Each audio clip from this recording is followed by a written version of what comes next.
तो सैम्पलिंग समझने के लिए हमें दो कॉन्सेप्ट को समझना जरूरी है कि सैंपल क्या होता है और पॉपुलेशन क्या होता है। ठीक है, जब आपको मान लीजिए किसी सोसाइटी पर रिसर्च करना है, इस किसी कॉलोनी पर, तो आप उस कॉलोनी के हर लोग से जाके आप रिसर्च नहीं करेंगे, डेटा कलेक्ट नहीं करेंगे, क्योंकि बहुत ज्यादा लोग होंगे, बहुत टाइम कंज्यूमिंग होगा। तो उस बड़े से जो पॉपुलेशन है, आप उसमें से एक छोटा सा सैंपल लेंगे, नमूना लेंगे, और इसी सैंपल पे आप अपना रिसर्च करके अपना कंक्लूजन निकालेंगे। तो ये कहलाता है सैंपल, नमूना जिसको बोलते हैं। और ये एक बड़ी सी आबादी जिससे आपने एक छोटा सा टुकड़ा निकाल लिया, और ये जो टुकड़ा है वो सारे आबादी को रिप्रेजेंट करता है, ताकि जो आपका रिसर्च है वो वैलिड हो और रिलायबल हो। A sample is a miniature representation of and selected from a larger group। एक बड़े ग्रुप से आप छोटे से ग्रुप को निकालते हो। सैंपल प्रोवाइड करता है स्पेसिमेन ऑफ एक लार्जर होल, जो बड़ा चीज है उसको रिप्रेजेंट करता है ये छोटा सा ग्रुप। ये लार्जर होल को हम कहते हैं पॉपुलेशन या यूनिवर्स, इसका दूसरा नाम यूनिवर्स भी है। और इसी यूनिवर्स से आप सैंपल निकालते हो। In research this term is used in a broader sense, है ना। It is a well defined group. ये एक बहुत अच्छे से डिफाइंड ग्रुप होता है, जिसमें इंडिविजुअल्स हो सकते हैं, ऑब्जेक्ट्स हो सकते हैं, अलग अलग इंसान के कैरेक्टरिस्टिक्स हो सकते हैं, बहुत सारी चीजें इसमें हो सकती हैं। तो आप उस चीज में से एक छोटा सा सैंपल निकाल कर उस पर आप रिसर्च करते हो। इससे फायदा क्या होगा, आपका टाइम बचेगा, आप जल्दी कर पाओगे, जो एरर होने के चांसेस है वो भी कम हो जाएंगे।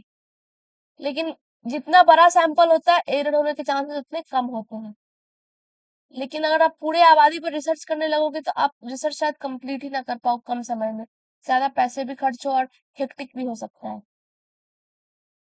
तो for our research it is impossible to collect information about the study.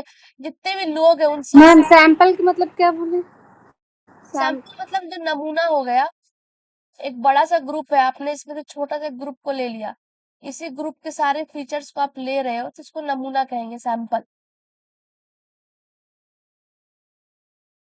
ठीक है। सो मैडम एग्जाम्पल में ब्लड टेस्ट या कुछ चावल जो हम अभी बताते हैं यूज सैंपल करने पे। आगे आगे आगे रुक जाओ। So for the survey, a researcher will have to select a representative few। तो सैंपल क्या करता है, रिप्रेजेंट करता है उस पॉपुलेशन के थोड़े से हिस्से को, और इसी प्रोसेस को हम कहते हैं सैम्पलिंग, नमूनाकरण करना। जैसे कि फॉर एग्जांपल है कि आप मार्केट गए चावल खरीदने, है ना, तो बोरी में जो चावल है, आप उसका थोड़ा सा लेके देखते हो, अच्छा ये वाला चावल लेना है या नहीं। पूरे बोरी के चावल को टेस्ट नहीं कर रहे हो, आप जो थोड़ा सा मुट्ठी में लेके टेस्ट करते हो वही सैंपल हो गया। और वही प्रोसेस है सैम्पलिंग का, कि आप जज करते हो कि अच्छा ये चावल हम खरीद सकते हैं या नहीं। ये है सैंपल।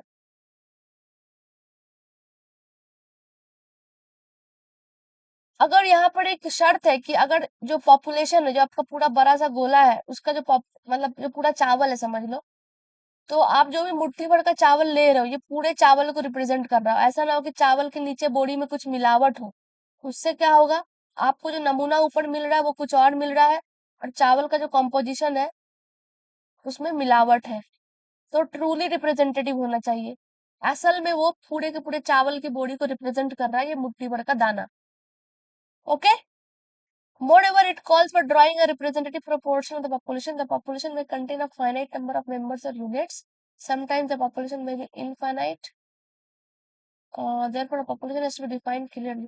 हाँ, तो जो भी आप ले रहे हो ना, ये पूरे के पूरे बॉडी को रिप्रेजेंट कर रहा हो सही तरीके से, तभी जाके आप जो सही सैंपल ले रहे हो वो सैंपल सही है, वरना गलत हो जाएगा कि नीचे कुछ और चावल मिक्स है और ऊपर कुछ और चावल है। तो आप जो समझना चाह रहे हो वहां पे आप दिक्कत हो जाएगा कि आपका जो आपने सोचा कि ये सैंपल सही है, सैंपल ही गलत हो गया, तो फिर रिसर्च ही पूरा गलत हो जाएगा। जैसे यहाँ पर एक एग्जांपल है कि हमें we want to understand the study habits of distance education students. जो लोग डिस्टेंस एजुकेशन में एनरोल्ड है, उनकी हैबिट को हमें समझना है। डिस्टेंस एजुकेशन मतलब रोज कॉलेज नहीं जाना होता है, डिस्टेंस मोड से आप पढ़ाई कर रहे हो। तो यहाँ पर जो पॉपुलेशन है वो वेल डिफाइंड नहीं है, क्योंकि अब बड़े लेवल पर बच्चे यहाँ पे एनरोल होंगे किसी भी डिस्टेंस एजुकेशन में, अलग अलग स्टेट से, अलग अलग डिस्ट्रिक्ट से, अलग अलग रीजन से। और बहुत सारे यूनिवर्सिटीज है जो डिस्टेंस एजुकेशन प्रोवाइड करती है, जैसे इग्नू है, अलग अलग यूनिवर्सिटी ऑफ हैदराबाद है, यहाँ पर भी डिस्टेंस एजुकेशन है, जामिया वगैरह। तो अब यहाँ पर बहुत दिक्कत हो जाएगी कि आप डिफाइन नहीं कर पा रहे हो कि आप जो डिस्टेंस एजुकेशन ले रहे हो कौन से बच्चों को ले रहे हो।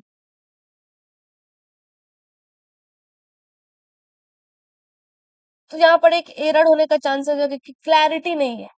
तो क्लैरिटी होना बहुत जरूरी है, पॉपुलेशन को डिफाइन करना बहुत जरूरी है कि आप किस डिस्टेंस एजुकेशन के बच्चों की बात कर रहे हो, इग्नू के बच्चों की, या फिर एचसीयू के बच्चों की, या कहाँ की।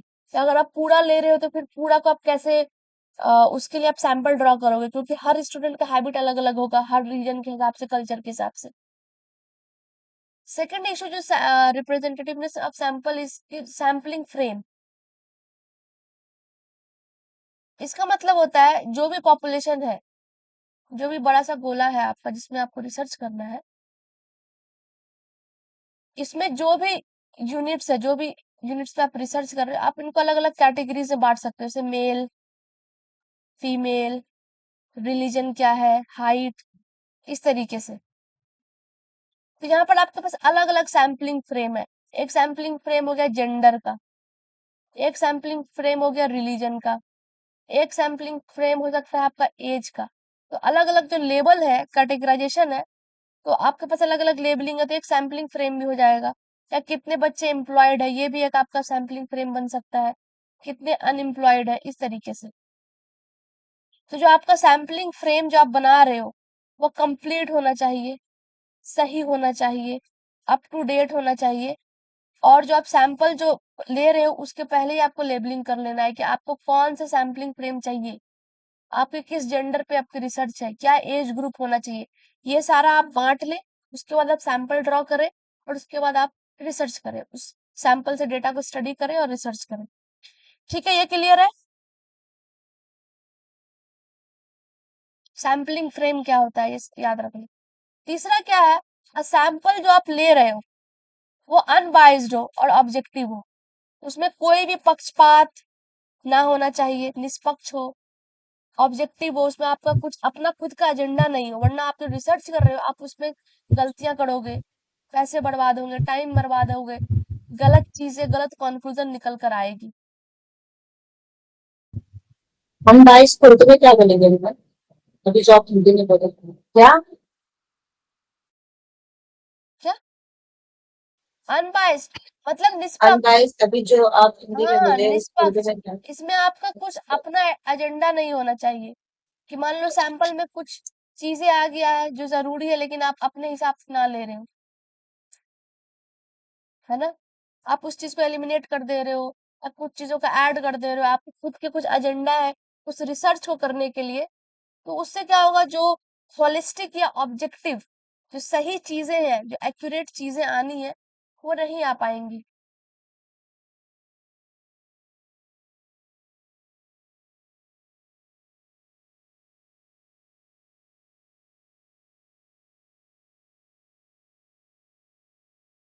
मेथड ऑफ सैम्पलिंग से पहले हम देखेंगे सैम्पलिंग जरूरी क्यों है, सिग्निफिकेंस क्या है इसकी।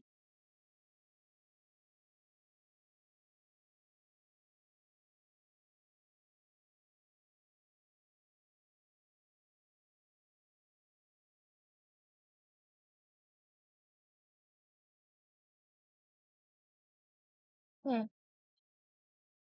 अभी जितना मेथड पढ़ेंगे, हमें जो सैम्पलिंग मेथड है वो हम किस बिना पर अडॉप्ट करेंगे, प्रोबेबिलिटी सैम्पलिंग लेना है, नॉन प्रोबेबिलिटी सैम्पलिंग लेना है, किस टाइप का सैम्पलिंग लेना है। तो जो चॉइस है कि आप कौन सा सैम्पलिंग मेथड इस्तेमाल करेंगे, वो डिपेंड करता है कि आप जो प्रोजेक्ट कर रहे हो, आप जो रिसर्च कर रहे हो, उसकी क्या नीड है, उसका क्या डिमांड है, आप उस अनुसार अपने मेथड को चुनोगे। वो पूरा पूरा आपके रिसर्च पे है और आप पर है। ये किस पर आश्रित होता है चॉइस, कि जो जिस पर आप रिसर्च कर रहे हो वो पॉपुलेशन है, इंफॉर्मेशन अवेलेबल है कि नहीं, जो पॉपुलेशन जो आप ले रहे हो उसके स्ट्रक्चर कैसा है, सारी चीजों का आपको देखना है। आपके पास फाइनेंशियल रिसोर्स है कि नहीं, और भी जो चीजें की जरूरत है आपको है कि नहीं, इन सारे को मिलाकर आप चॉइस बनाते हो कि आपको कौन सी सैम्पलिंग मेथड अप्लाई करना है। ठीक है, कि आपकी रिसर्च की क्या नीड है, सारे उसके डिमांड पर है। और जो पॉपुलेशन है जिस पर आप रिसर्च करना चाहते हो, जहां से आप डेटा कलेक्ट करना चाहते हो, उसका नेचर कैसा है, वो अवेलेबल है कि नहीं, आप उसमें कितना सैम्पलिंग कर सकते हो, आप उसके साथ कितना कोऑपरेटिवली काम कर सकते हो, डेटा कलेक्ट कर सकते हो। तो जो कैरेक्टरिस्टिक्स होता है किसी भी गुड सैंपल का, जो आपने नमूना लिया बड़े से पॉपुलेशन में छोटा सा, उसका क्या कैरेक्टरिस्टिक्स होना चाहिए? एक तो है कि रिप्रेजेंटेटिवनेस, प्रतिनिधित्व, ये पूरे पॉपुलेशन को एक छोटा सा सैंपल रिप्रेजेंट करे एक्यूरेटली, है ना। चावल वाला एग्जांपल था कि मुट्ठी भर चावल पूरे बोरी के चावल को रिप्रेजेंट कर रहा है। और एडुकेसी, मतलब जो आप सैंपल ले रहे हो वो पर्याप्त हो, उसकी संख्या ठीक ठाक हो, ताकि आप रिसर्च अच्छे से करो। और जो एरर, जो गलतियां होने के चांसेस है वो कम होगा। जितना बड़ा सैंपल होगा, एरर, गलती होने के चांसेस उतने कम होते चले जाएंगे। तो एक हो गया रिप्रेजेंटेटिव, जो हमने आपको बताया, और एक हो गया एडुकेट, की गुड साइज में होना चाहिए। ठीक है, बस। तो ये है कि आप जो सैंपल का चॉइस बनाते हो उसके क्या कैरेक्टरिस्टिक्स होने चाहिए। अब हम सीधा देखेंगे टाइप्स, कौन कौन से टाइप्स है सैम्पलिंग मेथड्स के।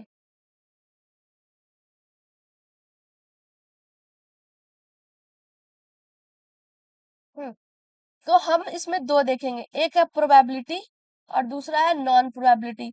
और वेरी इंपॉर्टेंट, आप जब पीवाईक्यू करोगे, आपसे इसमें डिटेल से पूछते हैं कि ये कौन सी टाइप ऑफ सैम्पलिंग है, इसके बहुत सारे टाइप्स हैं, इसके बहुत सारे टाइप्स हैं, जो अभी हम देखेंगे। तो एग्जाम में डायरेक्ट क्वेश्चन रहेगा, आपको कुछ एक्सप्लेन कर देंगे, आपको फिर आइडेंटिफाई करना है ये किस टाइप के सैम्पलिंग में आता है ये चीज। तो सबसे पहले हम देखेंगे प्रोबेबिलिटी सैम्पलिंग। ये आधारित है रैंडम सिलेक्शन ऑफ यूनिट्स, कि जो भी आप यूनिट सेलेक्ट कर रहे हो अपने पॉपुलेशन से, आप रैंडमली सेलेक्ट कर रहे हो, उसमें उसमें आपका कोई चॉइस नहीं है,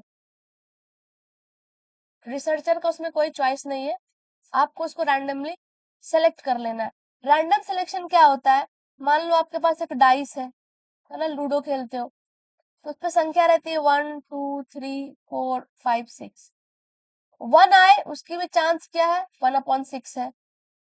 2 के भी आने के चांसेस 1/6 है, 3 के भी आने के चांसेस 1/6 है, 4 के भी आने के चांसेस 1/6, 5 के भी आने। तो इस तरह के सबके क्या बराबर चांस, सब एक ही बार आ सकता है। एक एक ही बार आएगा, दो भी एक ही बार आ सकता है, तीन भी एक ही बार आ सकता है, जब आप उसको टॉस करके बोर्ड पर हिट करोगे, राइट। जब रैंडम सिलेक्शन होता है कि सबका बराबर आने का मौका हो,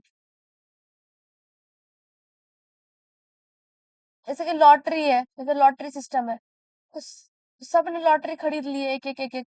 अब लॉटरी का सिलेक्ट होने का जो ये चांस है, प्रोबेबिलिटी का मतलब क्या बताई थी मैंने?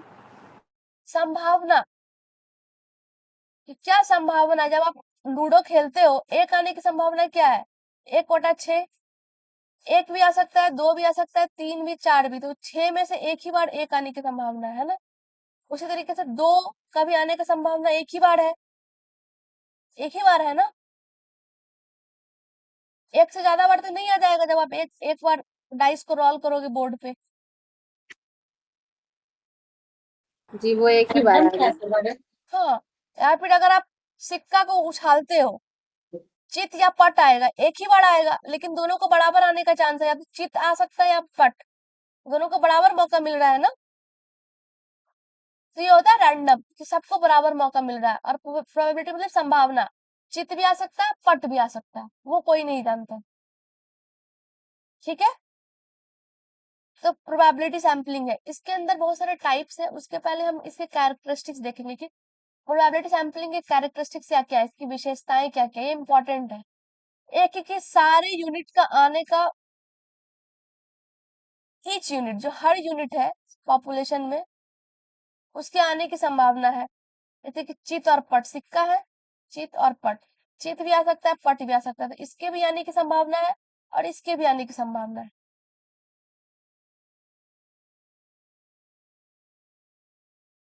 Weights appropriate to the probabilities are used in the analysis of the sample। तो जो भी चीजें आएंगी आप उसका इस्तेमाल करोगे अपने सैंपल को एनालाइज करने में। The process of sampling is automatic. इसका जो प्रोसेस है ये ऑटोमेटिक है, खुद ब खुद जीत आ सकती है, पट आ सकती है। या तो एक स्टेप लोगे, एक बार सिक्का उछाले, फिर दूसरा बार उछाले तो फिर कुछ आ जाएगा। तो आप उस चीज को रिकॉर्ड करोगे और उस हिसाब से आप अपना रिसर्च को कैरी आउट करोगे।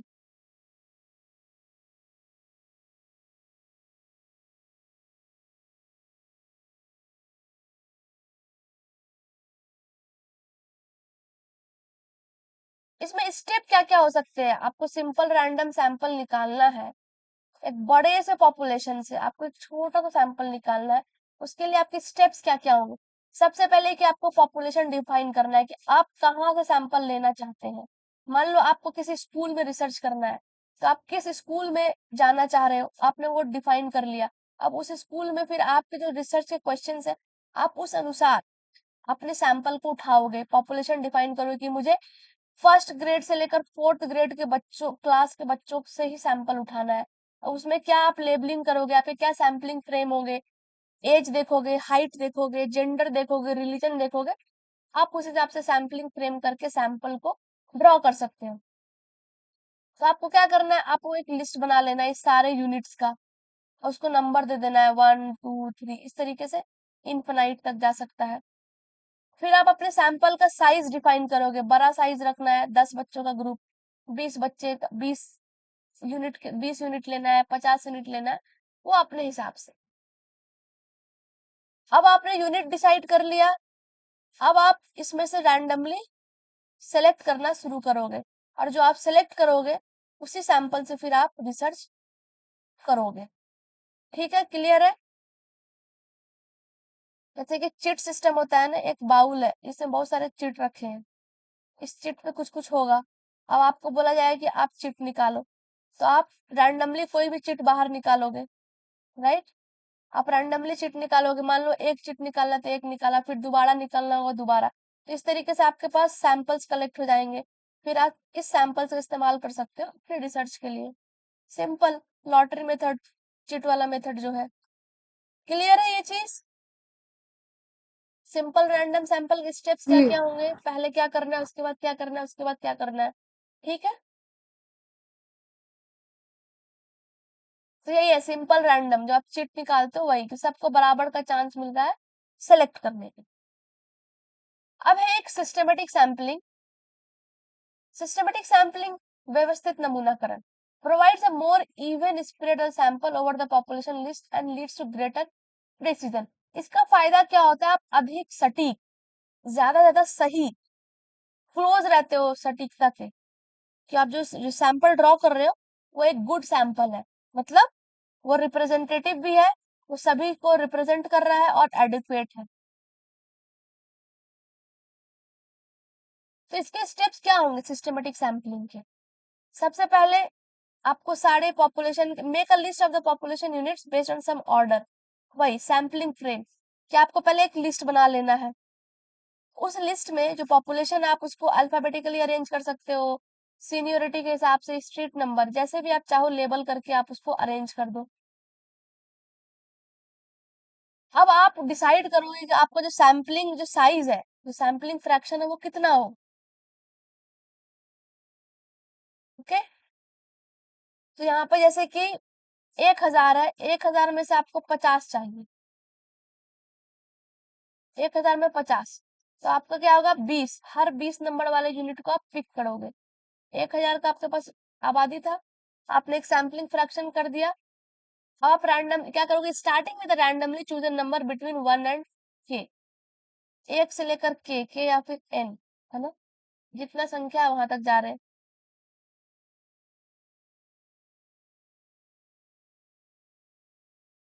अब जैसे कि यहाँ पे जो एग्जाम्पल लिए थे, 1000/50 कितना हो जाएगा, 20।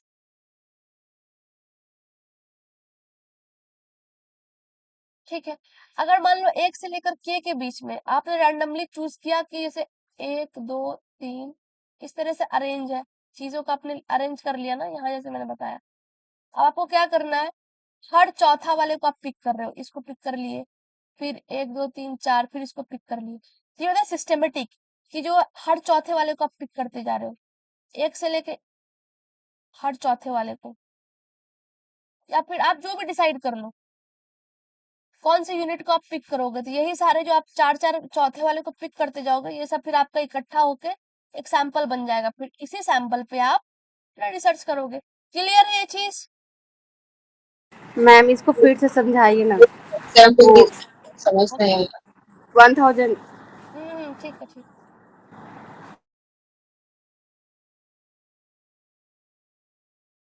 जैसे कि देखो, एक एग्जांपल यहाँ पर टेलीफोन होल्डर का है, इसको समझते हैं, ठीक। मान लो ये तुम्हारा कॉलोनी है, इसमें बहुत सारे घर हैं।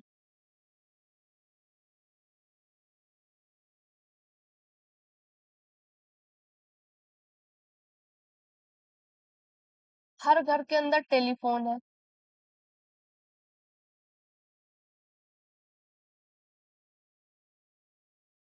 और जो रिसर्च जो कर रहा है, जो रिसर्चर है, वो चाहता है कि वो टेलीफोन बिल जो आ रही है उसका स्टडी करे कि कितना बिल आ रहा है, ठीक। मान लो ये एक कॉलोनी है, इसमें मान लो 100 घर, मान लो इसमें कितने घर हैं? मान लो 100 घर है,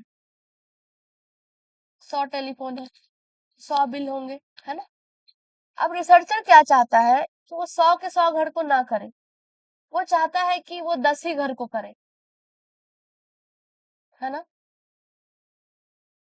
100 में से मान लो उसका है कि ठीक है, हर 10वें घर को करे। 100 घर है, वो चाहता है कि वो हर 10वें घर को करे, है ना। तो क्या करेगा? इसका एक फॉर्मूला है केथ यूनिट निकालने का, कि कौन से घर को वो करना चाहता है। अब इसको डिवाइड करोगे 10 आएगा, ठीक। तो अब 1 2 3 4 5 6 7 8 9, ये 10वां घर है ना। इसको उठा लेगा, फिर यहाँ से गिनती करेगा 1 2 3 4 5 6 7 8 9, फिर जो 10वां घर आएगा उसको चूज कर लेगा। फिर ऐसे करते करते फिर 10वें घर तक जाएगा। तो ये होता है सिस्टेमेटिक सैम्पलिंग, कि आपने तय कर लिया है कि आपका जो पॉपुलेशन है, आप उसमें से किस संख्या पर आप उठा रहे हो, कौन से यूनिट को। मान लो अगर तीसरे पे करना है तो हर तीसरा घर को ये चूज करते जाएंगे रिसर्चर, हर तीसरे घर को। और जब तीसरा घर को इकट्ठा करके एक सैंपल तैयार हो जाएगा, उस सैंपल के में वो जो टेलीफोन बिल है वो इसको स्टडी कर सकता है, उसके जो भी क्वेश्चन है वो उसको डील कर सकता है। अब समझ आया सिस्टमेटिक जी मैम। सैंपलिंग? क्योंकि 100 के 100 घर करना मुश्किल है, तो अपना रिसर्चर डिसाइड कर लेगा कि मुझे कितने घर चाहिए, अब कितना उठाना है। 3 घर के बाद हर चौथे घर को करना है या 5वें घर को करना है, तो वो हर 5 5 5 करते चला जाएगा। तो ये होता है सिस्टमेटिक सैंपलिंग। अब क्लियर है? एग्जाम में जी आपको ना ये चीजें दिखेंगी, k बराबर n/n। स्मॉल कैपिटल N मैं होता है पॉपुलेशन, स्मॉल n होता है सैंपल। पीवाईक्यू में आ रखा है। अगर आपको ये दिख गया तो समझ लेना ये क्या है, सिस्टमेटिक सैंपलिंग, याद रख लो। ओके। आप अपने सहूलियत के अनुसार चीजों करते हो, लेकिन आप सिस्टम कर दो कि आपने फिक्स कर दिया कि मुझे हर चौथा घर चाहिए, तब आप हर बार चौथा घर ही लोगे। आप उसमें फिर आगे पीछे कुछ छेड़छाड़ नहीं कर सकते।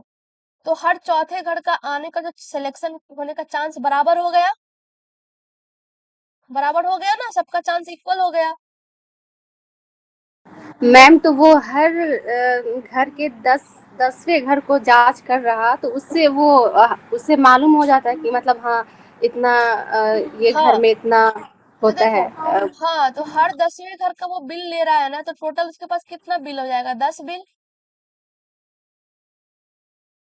हम तो एक एग्जाम्पल दे रहे हैं, मान लो ये 1000 घर है, ठीक। मान लो 1000 घर है, हर 10वां घर करेगा तो कितना घर होगा उसके पास? 100 घर। उसके पास 100 बिल हो गया, तो वो 100 बिल को स्टडी करेगा रिसर्चर, और वो उसके जो हाइपोथेसिस है, उसके जो क्वेश्चंस है, वो उस अनुसार उस पर स्टडी करके अपना कंक्लूजन देगा। सिंपल है। अब तो सिस्टमेटिक सैम्पलिंग आप कब लगाते हो? जब पॉपुलेशन बहुत बड़ी है ना, अब वहां पर लगाते हैं। मैडम एक छोटा सा डॉट है, जैसे कि वो 10वां घर उठा रहा है सैंपलिंग के लिए, इसको मालूम करने के लिए कि ये कितनी बिल है। तो जी, जो मतलब कि 10 वाला घर उठा रहा है तो बाकी के 9 घर में भी सेम वही बिल बढ़ रही है, उसका मानना ये होता है ना। नहीं, वो ये नहीं मान रहा है कि उसका क्या मानना है, उसको है कि उसको सैंपल ड्रॉ करना है। देखो किसी के घर का बिल ज्यादा आ सकता है, कम आ सकता है ना, ये है वहां पे। लेकिन जो रिसर्चर है वो ये सैम्पलिंग मेथड लगा रहा है अपने रिसर्च के अनुसार। अभी मैंने आपको बताया कि आप कौन सा मेथड इस्तेमाल करते हो, वो डिपेंड करता है फंडिंग पे, रिसर्च क्वेश्चंस पे, पॉपुलेशन कैसी अवेलेबल है, उन सारे चीज पे। और इस पर सारा कंट्रोल होता है रिसर्चर का, कि वो क्या करना चाहता है, उसको क्या सही लग रहा है। वो यहाँ पर ये एज्यूम बिल्कुल भी नहीं कर रहा है कि सबके बिल सेम आ रहे हैं, लेकिन वो ये एज्यूम जरूर कर रहा है कि जो मैं हर 10वां घर ले रहा हूँ या ले रही हूँ, वो सारे घर को रिप्रेजेंट कर पा रहा है ऑन एन एवरेज। हाँ, वही ये वही कहना था मेरा जी भी। जैसे कि 10वां घर उठा रहा है, ये मालूम कर रहा है, तो बाकी के 9 घर की एवरेज यही होगा। हाँ, वो मतलब एज्यूम कर रहा है कि ये रिप्रेजेंट कर रहा है बाकी के। क्योंकि देखो हर 10 10 10 घर को जब उठाएगा 100 घर हो जाएगा, अगर 1000 घर है तो 100 बिल है, 100 बिल एक मोटा मोटी उसको एक जो प्रिसीजन है, जो सटीकता है, उसके ज्यादा नजदीक ले जा सकता है ना, ज्यादा सच्चाई के करीब ले जा सकता है। नहीं है। तो इसलिए जो गुड सैंपल का क्या शर्त है, रिप्रेजेंटेटिव हो और एडुकेट हो। मतलब जितना ज्यादा बड़ा सैंपल लोगे आप, उतना ज्यादा आपका अच्छा रिसर्च माना जाएगा। नेक्स्ट, अब इसके कुछ कुछ खामियां भी हैं, आपको अच्छा ही बता दीजिए खामियां क्या क्या है। एक है कि periodic effect. Populations with more or less definite periodic trend are quite common. Student attendance at a residential university library. Sales of a store over 12 months in a year and flow of road traffic. Ma'am इसका मतलब क्या होता है periodic का मतलब? Periodic वही समझा रहे। पीरियड मतलब होता है अवधि, कुछ कुछ समय पे, कुछ कुछ समय पे जो चीजें हो रही हैं उसकी बात है। इसको एक एग्जाम्पल, जैसे यहाँ पर एग्जाम्पल है उससे समझ लेते हैं ये है क्या एक्चुअली, पीरियोडिक इफेक्ट इसमें क्या होगा। तो जैसे कि एग्जाम्पल है, students attendance eight residential university library open 7 days in a week, sales of a store over 12 months in a year, and flow of road traffic past on a road over 24 few examples show periodic trend and cyclic fluctuations। ठीक है, कि मान लो library है university की, 7 दिन खुली रहती है या पूरा साल खुला है, ओके। अब इसमें बच्चे जाते हैं। अब आप यहाँ पर क्या होता है कि फ्लक्चुएशन है। मान लो कोई बच्चा है जो 30 days लगातार गया, फिर 2 3 महीना बीच में गायब, फिर जाने लगा, फिर गायब, फिर जाने लगा, फिर गायब। तो यहाँ पे क्या हो रहा है, फ्लक्चुएशन बहुत ज्यादा है, अस्थिरता है, स्थिर नहीं हो रही है। या एग्जाम का टाइम है तो बच्चे ज्यादा लाइब्रेरी यूज कर रहे हैं, समर वेकेशन है तो नहीं यूज कर रहे हैं। तो इस केस में जो आपका सिस्टमेटिक सैंपल मेथड है वो काम नहीं करेगा। क्यों? सिस्टमेटिक मेथड में क्या करते हो आप, यूनिट डिसाइड करते हो कि हर चौथे बच्चे को हमने सिलेक्ट करना है। मान लो आपने इस चौथे बच्चे को सिलेक्ट किया, अब ये जाता ही नहीं है लाइब्रेरी ठीक से, तो ये रिप्रेजेंट नहीं कर रहा है ना आपकी पॉपुलेशन को पूरी तरीके से, यस, हाँ, है बिल्कुल ना। सही। तो ये यहाँ पे फंस जाता है। तो जहां पर पीरियोडिक इफेक्ट रहेगा, जहाँ पे अवधि वाला बात है, कि साइक्लिक है, कि कुछ फिक्स नहीं है। अब जैसे इलेक्ट्रिक बिल तो फिक्स है, आपका मंथली आएगा, है ना। इलेक्ट्रिक बिल आपका मंथली आ रहा है जब तक आप कनेक्शन ले रखे हो। लेकिन अब यहाँ पे कोई लाइब्रेरी जाए ना जाए उसका मन तो फिक्स नहीं है।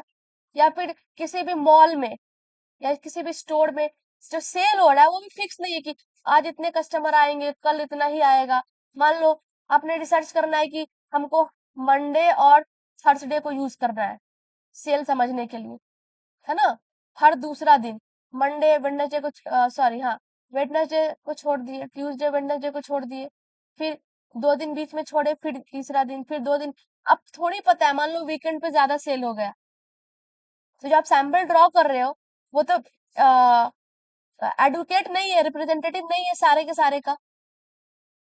तो यहाँ पे प्रॉब्लम हो जाएगा। क्लियर है ये चीज? तो यहाँ पर आप सिस्टमेटिक सैंपलिंग नहीं लगा सकते। फिर एक ट्रेंड, उसी से मिलता जुलता चीज है जो पीछे अभी देखे। अब इसमें जैसे एग्जांपल से समझ लेते हैं क्या। Another handicap of systematic sampling emerges from the fact that very often n is not an integral multiple of k। ठीक है, कई बार आपको this leads to a varying number of units sample from the same finite population. मानो कि 100 counsellor है, ठीक है, 100 काउंसलर है और उसको आपने अरेंज कर दिया सीनियोरिटी के हिसाब से। जो सबसे ज्यादा सीनियर है उसको 1 पे रखोगे, जो कम सीनियर है उसको 2 पे, जो उससे थोड़ा कम सीनियर है 3 के। आपने इस तरीके से लिस्ट कर दी, एक सिस्टम में डाल दिया, है ना। अब आप क्या करते हो, हर 20वां काउंसलर को सिलेक्ट कर रहे हो अपने सैम्पलिंग के लिए। जो हर 20 नंबर पे काउंसलर है आपने उसको सिलेक्ट किया, तो क्या करोगे आप, 100 को डिवाइड करोगे 20 से। तो आपका जो साइज इंटरवल है वो क्या है, 5 है। सॉरी, आप टोटल 20 चाहते हो कि आपका जो सैंपल का जो साइज है उसमें 20 सदस्य हो, है ना। तो 100 में से 20, तो हर 5 को आप यूज करोगे, पिक करोगे 5वें नंबर को। जो आपका के होगा वो क्या होगा, 100/20, तो 5। तो हर 5वें सदस्य को आप क्या करोगे, पिक करोगे। फिर इसके बाद जो 5वें पे आएगा उसको पिक कर लोगे, है ना। तो ये इंटरवल है, हर इंटरवल पे आप लेते जा रहे हो।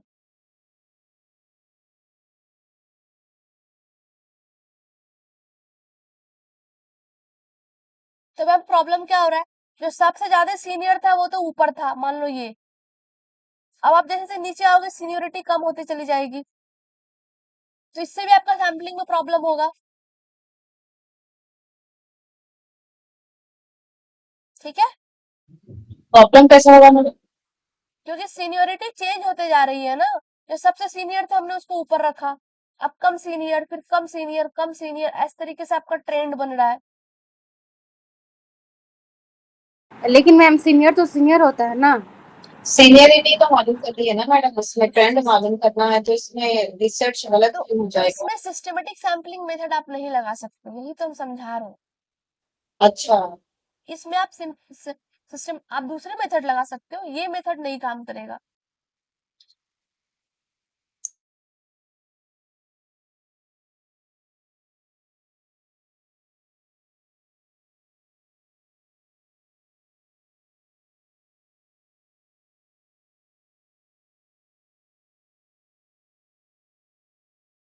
अब इसमें देखो क्या है कि आपने आपका जो साइज इंटरवल वो आपने 5 ले लिया, है ना।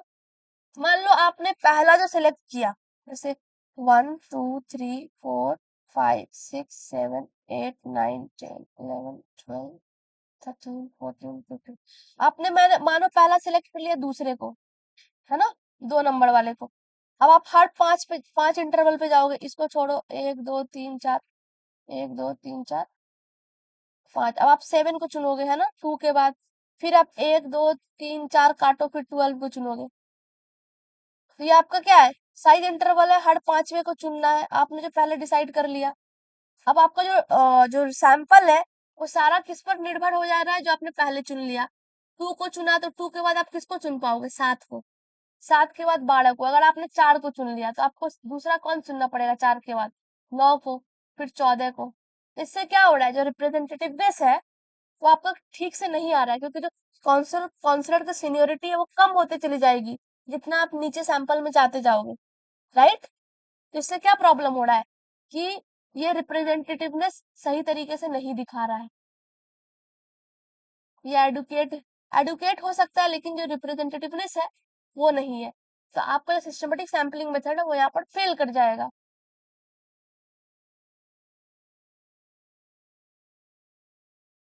है ना। तो ये प्रॉब्लम है ट्रेंड के साथ। ऐसे कि यहाँ पर बता रहा है कि मान लो आपने पहला उठाया था 2 से, फिर 2 के बाद 7 आएगा, 7 के बाद 12, फिर आपने दूसरा उठाया 4 से, 4 के बाद 9, 9 के बाद 14, है ना। अब आप इसका एवरेज निकालो, इसका एवरेज निकालो, जब आप इसको टेस्ट करोगे मेथड लगा के, दोनों के वैल्यूज अलग आने लगेंगे। सैम्पलिंग सिस्टमेटिक सैम्पलिंग मेथड है वो काम नहीं करेगा। बस इतना समझना है कि सिस्टमेटिक सैम्पलिंग मेथड ट्रेंड में काम नहीं करता है, क्वेश्चन इतना डिटेल में नहीं आता, हम आपको बस एक्सप्लेन कर रहे हैं। पीरियोडिक इफेक्ट में भी काम नहीं करेगा, ठीक। अब इसके फायदे क्या है सिस्टमेटिक सैम्पलिंग मेथड के, सिंपल कैलकुलेशन है, सीधा सीधी के वाला फॉर्मूला है, n/n, ये लगा के आप एक कर सकते हो। खर्चे कम होते हैं, क्योंकि आप क्या ले रहे हो, बड़े पॉपुलेशन पे आप एक अच्छा सा रिसर्च, छोटा सा सैंपल ड्रॉ कर पा रहे हो। 100 आबादी है, आपको 20 सैंपल चाहिए, 20 कर लिए, अब आपको हर 5 5 इंटरवल पे लोग मिल जा रहे हैं, तो आप इजिली जल्दी जल्दी कर सकते हो। अब है इसके पास स्ट्रैटिफाइड रैंडम सैम्पलिंग, पीछे था सिस्टमेटिक, ये है स्ट्रैटिफाइड। स्ट्रैटिफाई मतलब स्ट्रैटा बनाते हैं हम, लेयर्स। ये कब होता है? जब आपकी आबादी होमोजेनस ना हो, मतलब एक जैसी ना हो, वहां पे हेट्रोजेनिटी हो। हेट्रोजेनिटी मतलब कि मिक्स हो बहुत सारी चीजों का, यूनिफॉर्मिटी ना हो। जब यूनिफॉर्मिटी नहीं होगा तो आप वहां पर रैंडमली सेलेक्ट नहीं कर पाओगे, राइट? तो आप क्या करोगे, इस बड़े से पॉपुलेशन को छोटे छोटे स्ट्रेटा में डिवाइड करोगे। इसको बोलते हैं सब पॉपुलेशन। क्या बोलेंगे इसको? सब पॉपुलेशन या फिर स्ट्रेटा। इसी को कहते हैं फिर स्ट्रेटा। ये स्ट्रेटा में कन्वर्ट हो जाएगा।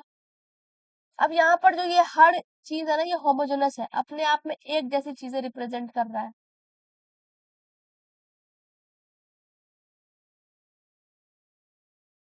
अब आप इस स्ट्रेटा से, ये जो छोटा छोटा स्ट्रेटा है, ये है, ये है, ये है, अब आप इससे अपने सैंपल को ड्रॉ करते हैं। इसको कहते हैं स्ट्रेटिफाइड रैंडम सैम्पलिंग। आपने पहले स्ट्रेटा बनाया, अब उस स्ट्रेटा से आप रैंडमली सैंपल ड्रॉ कर रहे हो, और फिर उस सैंपल का आप इस्तेमाल करोगे अपने रिसर्च के लिए, फर्दर स्टडी के लिए। और उसमें क्या क्या स्टेप्स होंगे जब आप स्ट्रेटिफाइड सैंपलिंग लगाओगे? इसके क्या स्टेप्स होंगे?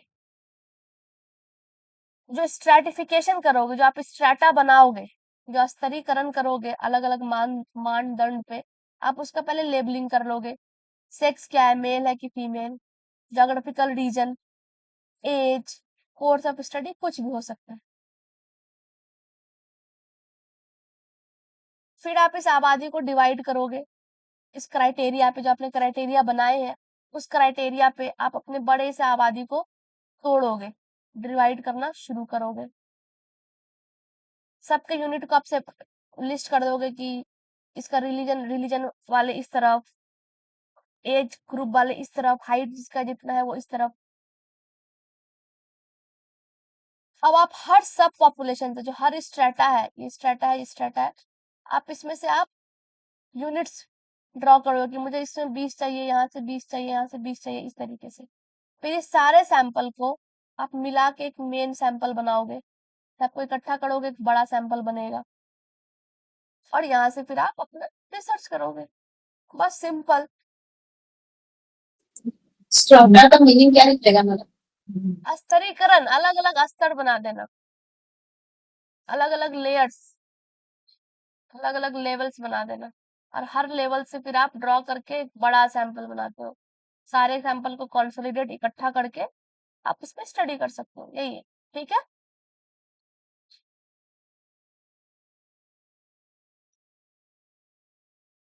अब सिंपल स्ट्रेटिफाइड रैंडम सैम्पलिंग में तीन तरह के एलोकेशन है। ये किस किस तरीके के आप कर सकते हो? एक है इक्वल, समान आवंटन, equal allocation. In this type, इस टाइप में ऑल स्ट्रेटा, जितने भी स्ट्रेटा आपने बनाए हैं, मान लो जेंडर वाले बनाए, एज वाले बनाए, रिलीजन वाले बनाए, है ना, वो सारे के सारे बराबरी से कंट्रीब्यूट करते हैं। मान लो अगर तीन स्ट्रेटा है ना, एक, दो, तीन, तो सबसे आप 1/3 1/3 सबसे बराबर बराबर आप ड्रॉ करोगे। ये आप कब कर पाओगे? जब हर स्ट्रेटा, हर स्तर की आबादी सेम हो। मान लो इसमें भी आपकी आबादी 50 है, इसमें भी आपकी आबादी 50 है, इसमें भी आपकी आबादी 50 है, तो आप सबसे बराबर बराबर अपना ड्रॉ कर लोगे। मान लो आपको चाहिए कितने कितने, 10-10, तो सबसे आप 10-10, इक्वल हुआ ना सबका, 10/50, 10/50, 10/50। ठीक है। एक है प्रोपोर्शनल एलोकेशन, एलोकेशन, अनुपातिक आवंटन। In this type all strata, सारे के सारे स्तर, contribute to the same sample a number that is proportional to its size। आपने पढ़ा होगा ratio proportion 7th 8th class में, मैथ्स में, कि आप सबको रेशियो के अनुसार दे रहे हो। मान लो रेशियो है 1:2, 1:2 है, मतलब हर 2 पे 1, तो मतलब क्या हो जाएगा, हर 20 पे 10, रेशियो हमेशा सेम रहेगा। अगर एक स्ट्रेटा में 2 ही पॉपुलेशन है, दूसरे स्ट्रेटा में 20 है, 2 है तो आपको कितना लेना है 1, 20 है तो आपको कितना लेना है 10। तो जो रेशियो जो प्रोपोर्शन है वो सेम रहेगा। जितना ज्यादा आपका स्ट्रेटम होगा उसमें जितना ज्यादा मेंबर होंगे वो उतना सैंपल को कंट्रीब्यूट करेगा। लेकिन जो फ्रैक्शन है वो कांस्टेंट है। देखो 1/2, ये भी 1/2 है, काटो काटो, ये भी 1/2। जो सैम्पलिंग फ्रैक्शन है वो कांस्टेंट रहेगा, लेकिन उनकी जो आबादी है उस हिसाब से वो कंट्रीब्यूट करेंगे। ठीक है,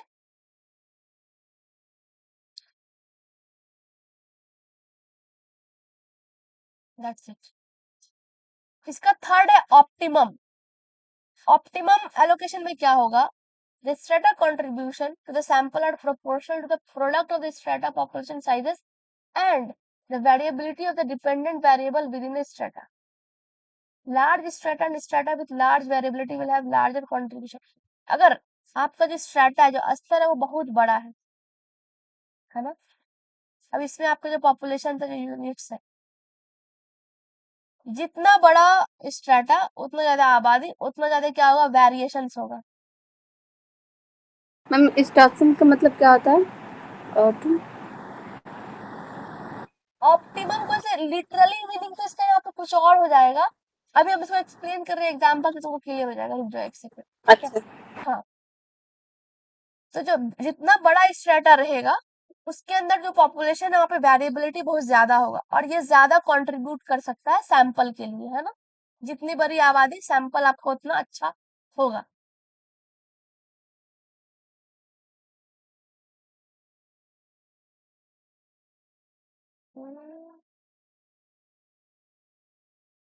okay,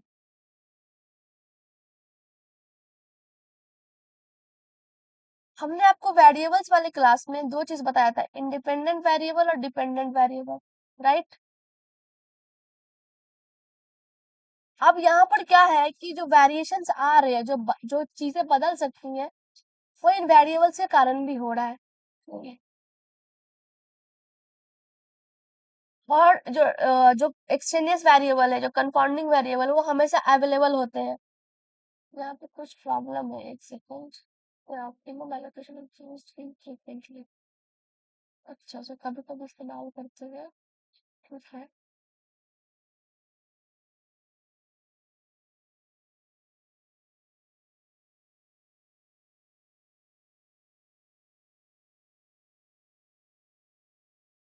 Because of the requirement of good estimates of population, variability of dependent variable which is seldom available before the, यहाँ पे कुछ एरर हो रहा है, एक सेकंड।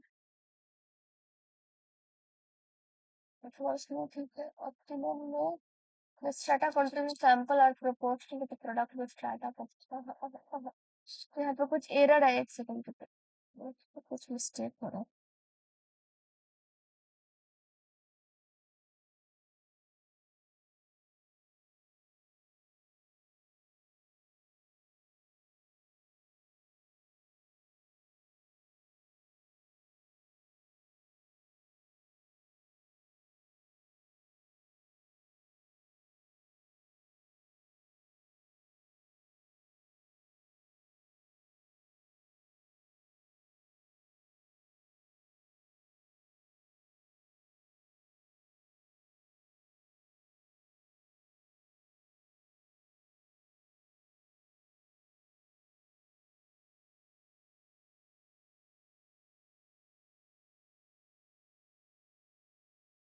ओके, देखो इसका दूसरा नाम है नेमैन एलोकेशन भी।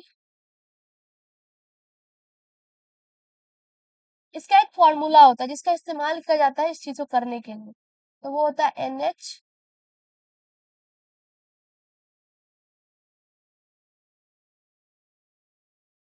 अब देखो ये एग्जाम में तुम्हारे आएगा नहीं, लेकिन बस ये समझना है कि ऑप्टिमम एलोकेशन में क्या करना है, तो जो वेरिएबिलिटी है उसको कम करने के लिए आप ऑप्टिमम एलोकेशन इस्तेमाल करते हो।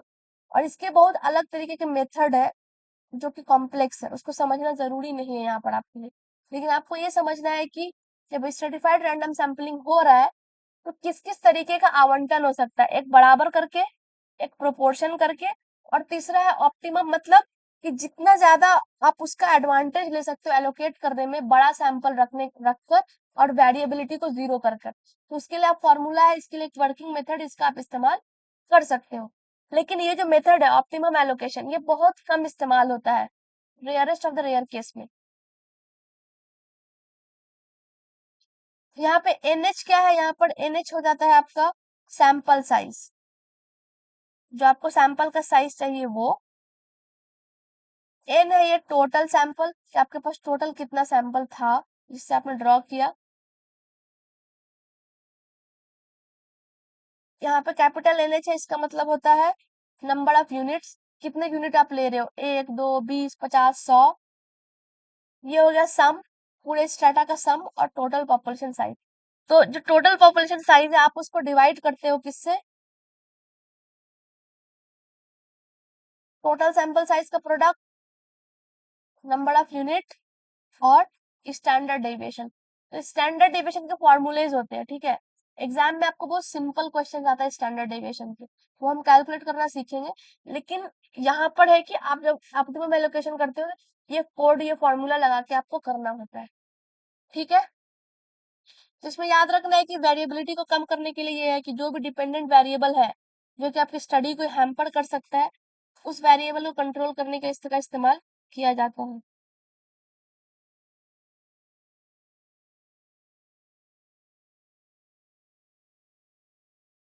बस, ओके। अब आप देखो, आपको ये समझो कि स्ट्रेटिफाइड रैंडम सैंपल आपको इस्तेमाल कब कब करना है, कहाँ पर इसका इस्तेमाल होता है। Stratified random sample is useful when list of units और individual in the population are not available. जो आपकी बहुत बड़ी पॉपुलेशन है वो क्या है, हेट्रोजेनस है, मिक्स आबादी है। तो इस मिक्स आबादी में आप इसका इस्तेमाल करते हो अलग अलग स्तर बना के, स्ट्रेटा बना के, अलग अलग लेबलिंग करके। जैसे कि आपने एक एग्जांपल दिया है, while selecting a sample for UG students of open university, जो आपका डिस्टेंस एजुकेशन वाली यूनिवर्सिटी है, उसमें आपको सैंपल ड्रॉ करना है कि जो बच्चे अंडर ग्रेजुएट है। तो रिसर्चर क्या कर सकता है, द रिसर्चर में decide the whole population of UG age, क्या क्या डिवाइड कर सकता है, मेल, फीमेल, उनका रीजन वाइज, ईस्ट इंडिया से है कि नॉर्थ इंडिया से है, साउथ से है कि वेस्ट से है, वो काम करते हैं या नहीं, काम करते हैं तो प्राइवेट नौकरी में करते हैं, सेल्फ एम्प्लॉयड है, किस तरीके से। इस तरह से आप अलग अलग एक स्तर, अलग अलग लेयर बना सकते हो, और हर स्ट्रेटा से आप अपने सैंपल ड्रॉ कर सकते हो, इन तीन में से कोई भी इस्तेमाल करके। इक्वल एलोकेशन, जब आपकी आबादी इक्वल हो हर स्ट्रेटा में। प्रोपोर्शनल एलोकेशन एलोकेशन, अगर आबादी इक्वल नहीं है लेकिन आपको सेम प्रोपोर्शन में रखना है तो। या फिर ऑप्टिमम एलोकेशन, कि आप ये कोड इस्तेमाल करके वेरिएबिलिटी को कम करके आप इस्तेमाल कर सकते हो। ठीक है, क्लियर है ये चीज। Sometimes stratification is not possible before collecting the data. कई बार आप स्ट्रेटिफिकेशन शायद ना कर पाओ, जो स्ट्रेटम, जो यूनिट जिस स्ट्रेटम से बिलोंग कर रहा है वो रिसर्चर को पता ही ना हो। The stratum to which a unit belongs, जिस भी स्तर से वो यूनिट बिलोंग करता है, मे नॉट बी नोन, नहीं पता हो जब तक कि रिसर्चर सर्वे ना कर ले। पहले वो सर्वे करेगा, हमने आपको सर्वे मेथड भी पढ़ा रखा है कि आप सर्वे मेथड से कैसे डेटा कलेक्ट करते हो, ठीक है। तो आपने डेटा कलेक्ट करके भी आप स्ट्रेटा बना सकते हो, फिर वहां से आप सैंपल ड्रॉ कर सकते हो। Personal characteristic such as sex, social class, educational level, age etcetera, हो सकता है ये पता ना हो, तो ये आप इसको स्ट्रेटिफाई करोगे जब आपने सर्वे करके पूरा डेटा इकट्ठा कर लिया है। The procedure in such situation involves taking a random sample of the required size and classify. आप पहले रैंडम सैंपलिंग करोगे, सब चुन लोगे अपने मन से, फिर जो भी आपने चुना है आप उसको क्या करोगे, क्लासिफाई करोगे अलग अलग स्तर में, यूनिट्स में। तो आप इस तरीके से भी कर सकते हो। तो ये था स्ट्रेटिफाइड रैंडम सैंपलिंग। आज क्लास यहीं पे रोकते हैं, ठीक है। कल से हम यहाँ से कंटिन्यू करेंगे क्लस्टर से, और कल कंप्लीट कर देंगे ये वाला चीज। और आपका डाउट, मैडम थोड़ा सा समराइज कीजिए। हाँ ओके ठीक है। मैम आप क्वेश्चन आंसर कब से करवाएंगे? इस वाले यूनिट में ऐसा है कि हम पहले ये सारा कंप्लीट कर देते हैं थ्योरी, क्योंकि वो कॉम्प्लेक्स है, ठीक है। तो आपके पास भी इसके PDF हो जाएंगे, फिर हम PYQ 2 दिन करेंगे। लगातार। तो आप पढ़ के आना, तो आप क्वेश्चंस भी कर पाओगे इजीली, और आपके पास मटेरियल भी रहेगा पीवाईक्यू के हिसाब से, ठीक है। जी हाँ, इसलिए नहीं करवा रहे। लास्ट के सारे क्लासेस में हमने पीवाईक्यू कराया है हर क्लास के बाद, लेकिन ये बहुत कॉम्प्लेक्स यूनिट है। ओके, तो ठीक। हमने आपको क्या पढ़ाया इसमें आज? हमने बोला सैम्पलिंग। सैम्पलिंग हमें क्यों जरूरत पड़ती है? जब आपके पास बहुत बड़ी आबादी है, उसको आप बोलते हो कैपिटल एन। आप इस बड़ी आबादी से एक छोटा सा मुट्ठी भर का चीज निकाल लोगे, इसको बोलते हैं स्मॉल एन। ये है आपका सैंपल, ये है आपका पॉपुलेशन, ठीक। जैसे हमने आपको एग्जांपल दिया था चावल का, कि आप मार्केट में जब चावल खरीदने जाओगे तब पूरा बोरी के अंदर थोड़ी देखोगे कैसा चावल है ऊपर से नीचे तक, आप बस ऊपर का एक मुट्ठी उठा के देख लोगे। ये जो मुट्ठी भर आपने उठाया, ये क्या है? आपका सैंपल। और ये पूरी चावल की बोरी क्या थी? आपकी पॉपुलेशन, ठीक। अब जो सैंपल है, इसकी शर्त क्या है? जो आपने सैंपल उठाया, ये पूरे के पूरे चावल की बोरी को क्या करता हो? रिप्रेजेंटेटिव करता हो, प्रतिनिधित्व करता हो। जो चावल ऊपर दिख रहा है वही बीच में ही है, वही नीचे है। और आपने जो सैंपल लिए है वो एडुकेट हो, मतलब उसकी साइज ठीक ठाक हो, बहुत छोटा ना हो, ज्यादा बड़ा ना हो, एक ठीक ठाक हो, जिससे कि आप सैंपल ड्रॉ करके अपना रिसर्च कर सकते हो। ये समझ आ गया? ठीक है। फिर हमने आपको बताया कि जो सैंपल जो रिसर्चर चूज करता है, रिसर्चर है, उसके अपने मन है कि वो कौन से मेथड इस्तेमाल करेगा, प्रोबेबिलिटी वाले करेगा या फिर नॉन प्रोबेबिलिटी वाले। तो वो डिपेंड करता है सारी चीजों पे, कि आपका जो रिसर्च डिजाइन है वो क्या है, आप जो प्रोजेक्ट कर रहे हैं वो किस प्रकार का, आपका जो पॉपुलेशन है, आपको जैसे डेटा कलेक्ट करना है, उसका नेचर क्या है, आप किस तरह से वहां पे क्या कर सकते हो। ये सारे के सारे डिपेंड करता है रिसर्चर के चॉइस पर और रिसर्च प्रोजेक्ट पर, तो वो क्या डिमांड कर रहा है। ओके, ठीक। फिर हमने आपको बताया टाइप्स में दो, प्रोबेबिलिटी और नॉन। तो प्रोबेबिलिटी में हमने आपको बताया एक क्या है? Random sampling. रैंडम सैम्पलिंग में है कि आपके पास जो भी पॉपुलेशन है ना, उसमें से जो यूनिट आप चुन रहे हो अपने सैंपल के लिए, हर यूनिट का चुनने का चांस क्या है? बराबर है।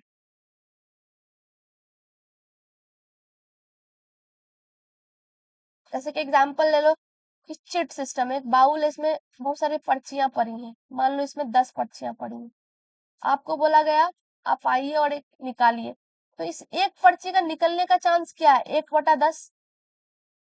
कोई, है ना, 1/10। इस पर्ची का भी निकलने का चांस 1/10 है, और इस पर्ची का भी निकलने का चांस 1/10 है।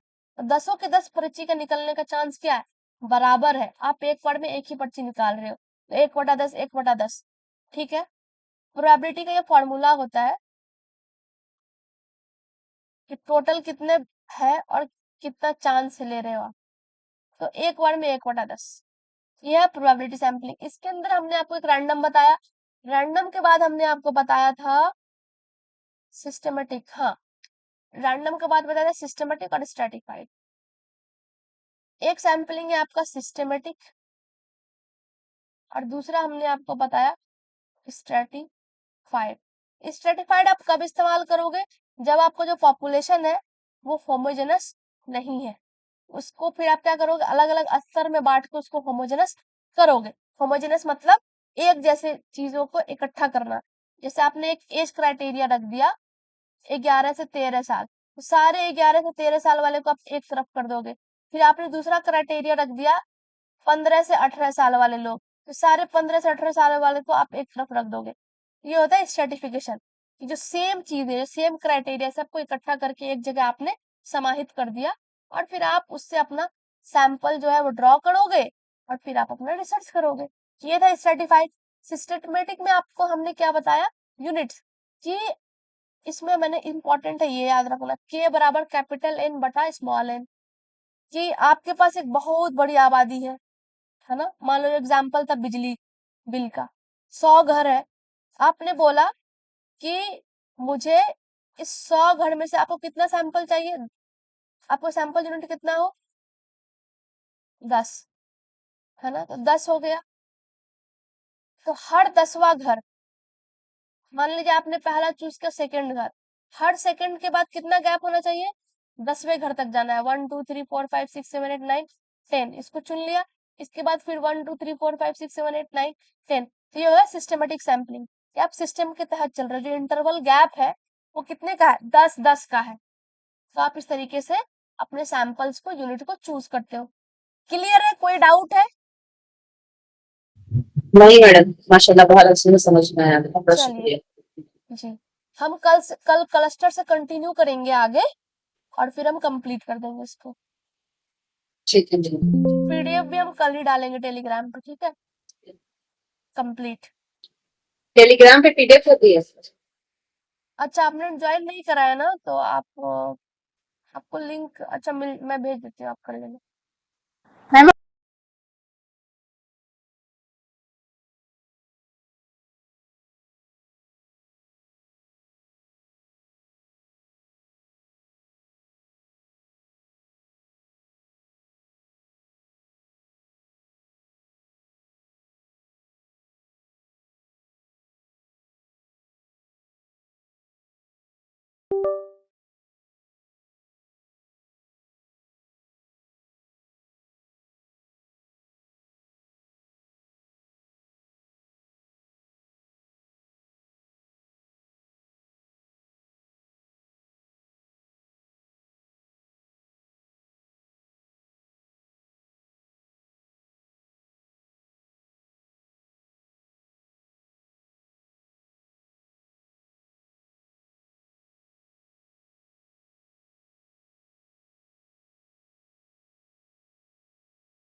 आवाज आ रहा है?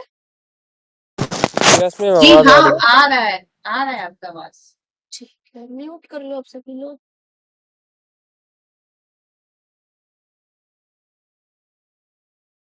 ओके। कोई भी डाउट या क्वेरी है तो चैट बॉक्स में टाइप करना, I will answer to it. तो हमने आज यहाँ कंटिन्यू करेंगे क्लस्टर सैम्पलिंग से।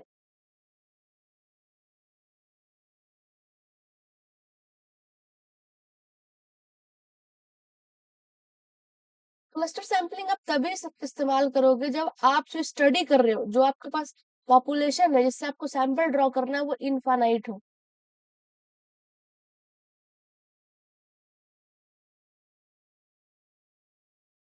या जो आपका जोग्राफिकल यूनिट, जो यूनिट्स है जिसपे आपको रिसर्च करना है, जैसे आपको डेटा कलेक्ट करना है, वो बहुत ज्यादा स्कैटर्ड हो, जोग्राफिकली इधर उधर हो, इकट्ठा आपको कहीं पे ना मिल रहा हो। It involves the division of the population into groups. जो आपका पॉपुलेशन है उसको ये तोड़ देते हैं अलग अलग ग्रुप्स में, और यही सर्व करता है as a primary sampling unit. इतने ग्रुप्स में तोड़ दिए उन्होंने, अब इसी ग्रुप्स का इस्तेमाल करेंगे और ट्रीट करेंगे एज अ सैंपल यूनिट। एक एक यूनिट हो जाएगा ये अपने आप में, पूरा का पूरा ग्रुप। तो क्लस्टर सैम्पलिंग में क्या होता है, as a sample unit consist of clusters. जो ग्रुप्स है इसके अंदर बहुत सारे यूनिट्स हैं, इन सारे यूनिट्स को इकट्ठा करके एक सैम्पलिंग यूनिट बनाते हैं, और यही होता है क्लस्टर सैम्पलिंग। क्या क्लस्टर सैम्पलिंग में क्या करते हैं, सैंपल यूनिट रखते हैं जिसके अंदर क्लस्टर्स होता है, क्लस्टर्स होता है, इकट्ठे होते हैं चीजें, instead of individual members. Individual members इसके अंदर नहीं होंगे, जब भी होगा क्लस्टर्स में होगा, इकट्ठा होगा, जमा होगा।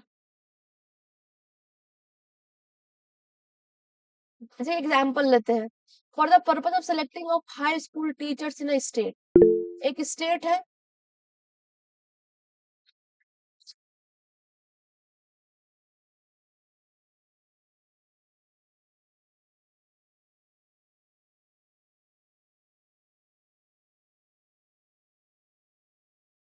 क्लस्टर मतलब होता है कि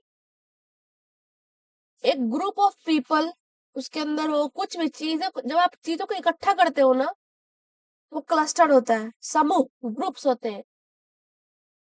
लोगों का ग्रुप हो सकता है, प्लांट पे रिसर्च कर रहे हो तो प्लांट्स का ग्रुप हो सकता है, माउस पर रिसर्च कर रहे हो तो चूहों का ग्रुप्स हो सकता है। जब बहुत सारे ग्रुप्स होते हैं और सारे इंडिविजुअल्स को आप एक ग्रुप में इकट्ठा करते हो तो उसको हम कहते हैं क्लस्टर।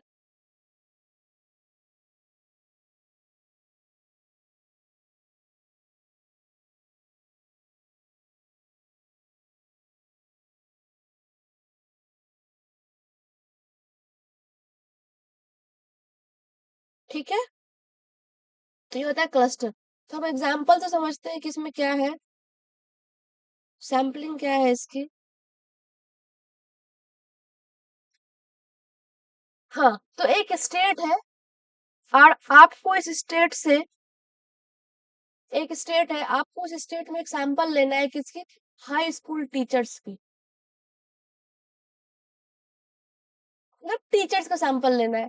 तो आप क्या करोगे, इसके लिए आपके पास स्टेप्स क्या होगा कि जितने भी हाई स्कूल्स है उनके आप लिस्ट बनाओगे। ठीक है, you may enlist all high schools instead of teachers teaching in high schools and select randomly at 10% sample। अब आपने एक लिस्ट बना दी। अब आप इसमें से क्या करोगे, अगर 100 है तो 100 में 10 को आपने चुन लिया, 10% एग्जाम्पल है।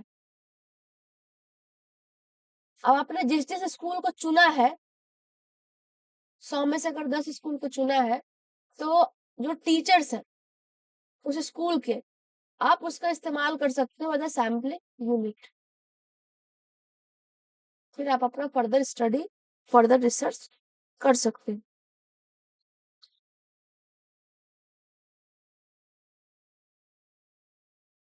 Any location within which we find an intact group or similar characteristics is termed as cluster।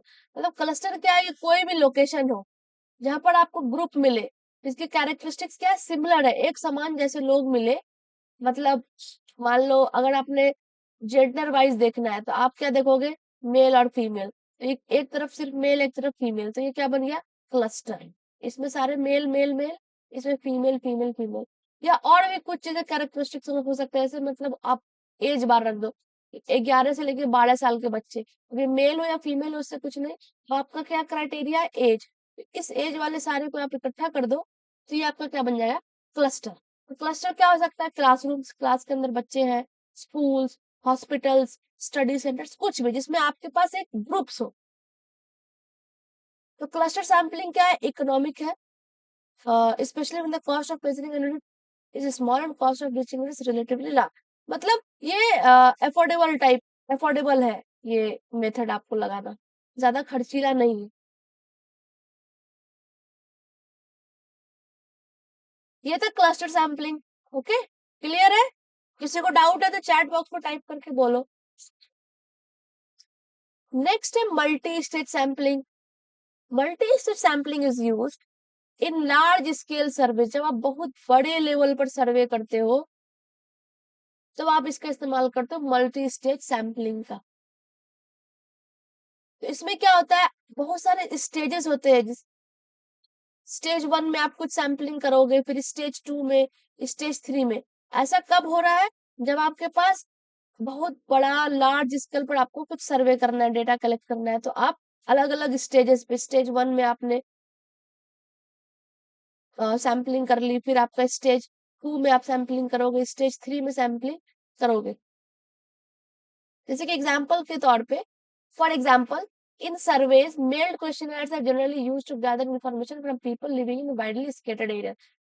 क्या करते हैं, आपके पास बहुत सारे लोगों का ईमेल आईडी है ना, आप इनके ईमेल आईडी पे सर्वेज का क्वेश्चंस भेजते हो, तो बहुत सारे क्वेश्चंस होते हैं।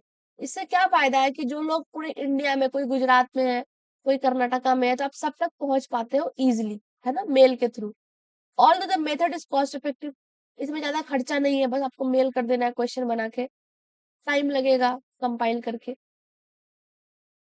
अब इसे पार्शियली कंप्लीट क्वेश्चनर्स में introduce a bias due to which a represented sample can not be opted. आप तक ये ईमेल आया, क्वेश्चन आया, आपने इसको फिल कर दिया।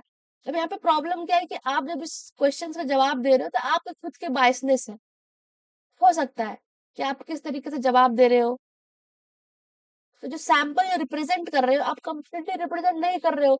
हमने आपको बता रखा है कि किसी भी सैंपल का गुड कैरेक्टरिस्टिक्स क्या है। ये वाला भी प्रोबेबिलिटी सैंपलिंग का ही टाइप है। हाँ, अभी हम सारे प्रोबेबिलिटी सैंपलिंग ही पढ़ रहे हैं। इसके बाद हम पढ़ेंगे नॉन प्रोबेबिलिटी इस वीडियो में कंटिन्यू करके। To overcome this bias two stage sampling has to be used. अब ये जो बायस यहाँ पर आपको दिख रहा है कि वो रिप्रेजेंट नहीं कर रहा है, क्योंकि हमने बोला गुड सैंपल क्या है, रिप्रेजेंटेटिव हो, वो सैंपल पूरे के पूरे होल पॉपुलेशन को रिप्रेजेंट करे। जो हमने एग्जांपल आपको दिया था चावल की बोरी और मुट्ठी भर चावल, कि आप एक चावल की बोरी से मुट्ठी भर चावल निकालते तो वो पूरी की पूरी बोरे के चावल को रिप्रेजेंट करता है। और दूसरा क्या था, एडवोकेसी।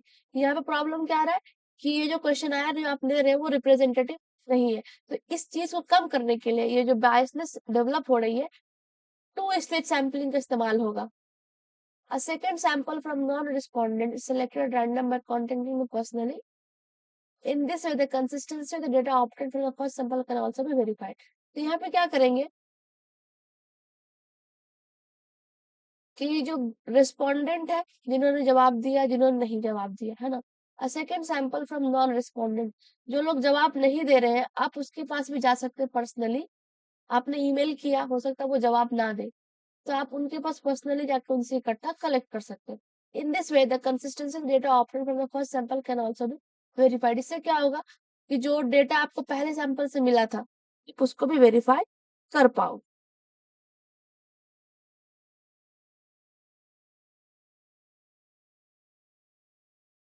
ओके, तो ये है दो स्टेज पे, स्टेज 1 हो गया, स्टेज 2 हो गया, तो ये हो गया मल्टी स्टेज सैंपलिंग। उसी तरीके से दूसरा एग्जांपल है कि अगर कोई रिसर्चर जाता है नेशनल सर्वे करने का काउंसलर्स का, ये कितने कितने काउंसलर्स है पूरे स्टेट में, तो यहाँ पे एग्जांपल के तौर पे है कि ही और she can draw sample of 5 states. वो 5 स्टेट ले लेगा, एक नॉर्थ इंडिया से ले लेगा मान लो बिहार, एक ईस्ट इंडिया से ले ले नॉर्थ इंडिया मान लो Kashmir Punjab area, eastern India Bihar, southern में कोई साउथ के स्टेट, वेस्ट में सेंट्रल रीजन में, इस तरह से 5 अलग अलग दिशा से 5 स्टेट को उठा लेगा। इन 5 स्टेट्स में सारे के सारे डिस्ट्रिक्ट्स को आप लिस्ट करोगे कि कौन कौन यहाँ पर जिला है। अब आप बहुत सारे जिला हो जाएंगे, है ना। अब आप इन लिस्ट में से कोई भी रैंडमली 30 से 40 डिस्ट्रिक्ट्स को आप चुन लोगे। अब जो आपने डिस्ट्रिक्ट चुन लिया आप उसको निकाल लोगे बाहर। फिर आप यहाँ से आप अपने काउंसलर की जो यूनिट है आप उसको सिलेक्ट कर सकते हो। Random sample of about 300 to 400 drawn. फिर जो स्टडी सेंटर्स होंगे जो इनपुट स्टडी करेंगे इन काउंसलर्स पे, उसके भी सैंपल आप ड्रॉ कर लोगे। उसके बाद फिर आप सैंपल ड्रॉ करोगे, काउंसलर सिलेक्ट करोगे, तो क्या हो रहा है, स्टेजेस हो रही है। पहले आपने स्टेट चुना, है ना, इंडिया में जितने स्टेट है 5 स्टेट आपने रैंडमली चुना, वो आपका स्टेज 1 हो गया। उसके बाद आपने क्या करा, डिस्ट्रिक्ट चुना, स्टेज 2। अब हर डिस्ट्रिक्ट में आपने लिस्ट बनाई काउंसलर्स की, उसमें से काउंसलर्स को चुना, स्टेज 3। तो जब इस तरीके से आप स्टेज बाय स्टेज चलते हो तो ये होता है मल्टी स्टेज सैंपलिंग। ठीक है, क्लियर है, एनी डाउट? चैट बॉक्स में यस नो कुछ बोलो, हम आगे बढ़ेंगे।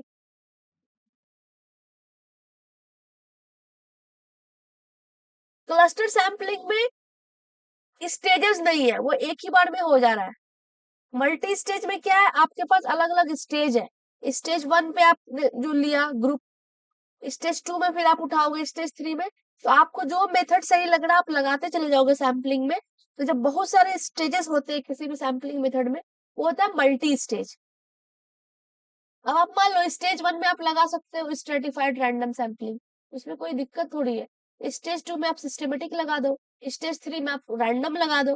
तो आप पर है कि आप कौन कौन से सैंपलिंग मेथड इस्तेमाल कर रहे हो। लेकिन जब बहुत सारे स्टेजेस में लोगे तो क्या उसका नाम बन जाएगा, मल्टी। मल्टी मतलब होता है बहुत सारा, बस यही है इसमें।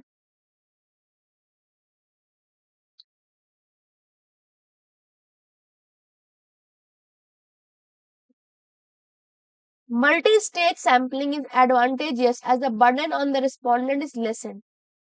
इट इज कॉस्ट इफेक्टिव, इसमें खर्चा कम है, टाइम बचता है बहुत ज्यादा, और एफिशिएंट है, मतलब कुशल है अपने आप में कि वो आपको डेटा जो पॉपुलेशन है आपने उसका अलग अलग सैंपलिंग कर रखा है, अलग अलग स्टेजेस को आप इजीली कर सकते हो। लेकिन आप इस मेथड का इस्तेमाल तभी करना जब आपके पास पॉसिबल ना हो कि आप एक सिंपल रैंडम सैंपल मेथड इस्तेमाल कर सके। सिंपल रैंडम सैंपल मेथड आपको मैंने बताया था चिट सिस्टम, कि एक बाउल में, एक कटोरी में बहुत सारे चिट है, तो आप इसमें से सिंपली जाके एक चिट ड्रॉ कर सकते हो। तो ये था सिंपल रैंडम सैंपल। तो मल्टी स्टेज सैंपलिंग तभी इस्तेमाल होता है जब सिंपल रैंडम सैंपलिंग का इस्तेमाल करना नामुमकिन हो। तब आप स्टेजेस में करोगे, स्टेज 1 में सैंपलिंग मेथड लगाओगे, फिर स्टेज 2 में, स्टेज 3 में, इस तरीके से। देखो ये सारे थे प्रोबेबिलिटी सैंपलिंग। हमने प्रोबेबिलिटी में क्या क्या पढ़ लिया? Multi stage, cluster, stratified, systematic और रैंडम सैंपल। ठीक, अब हम पढ़ेंगे नॉन प्रोबेबिलिटी सैंपलिंग। इसमें क्या क्या है?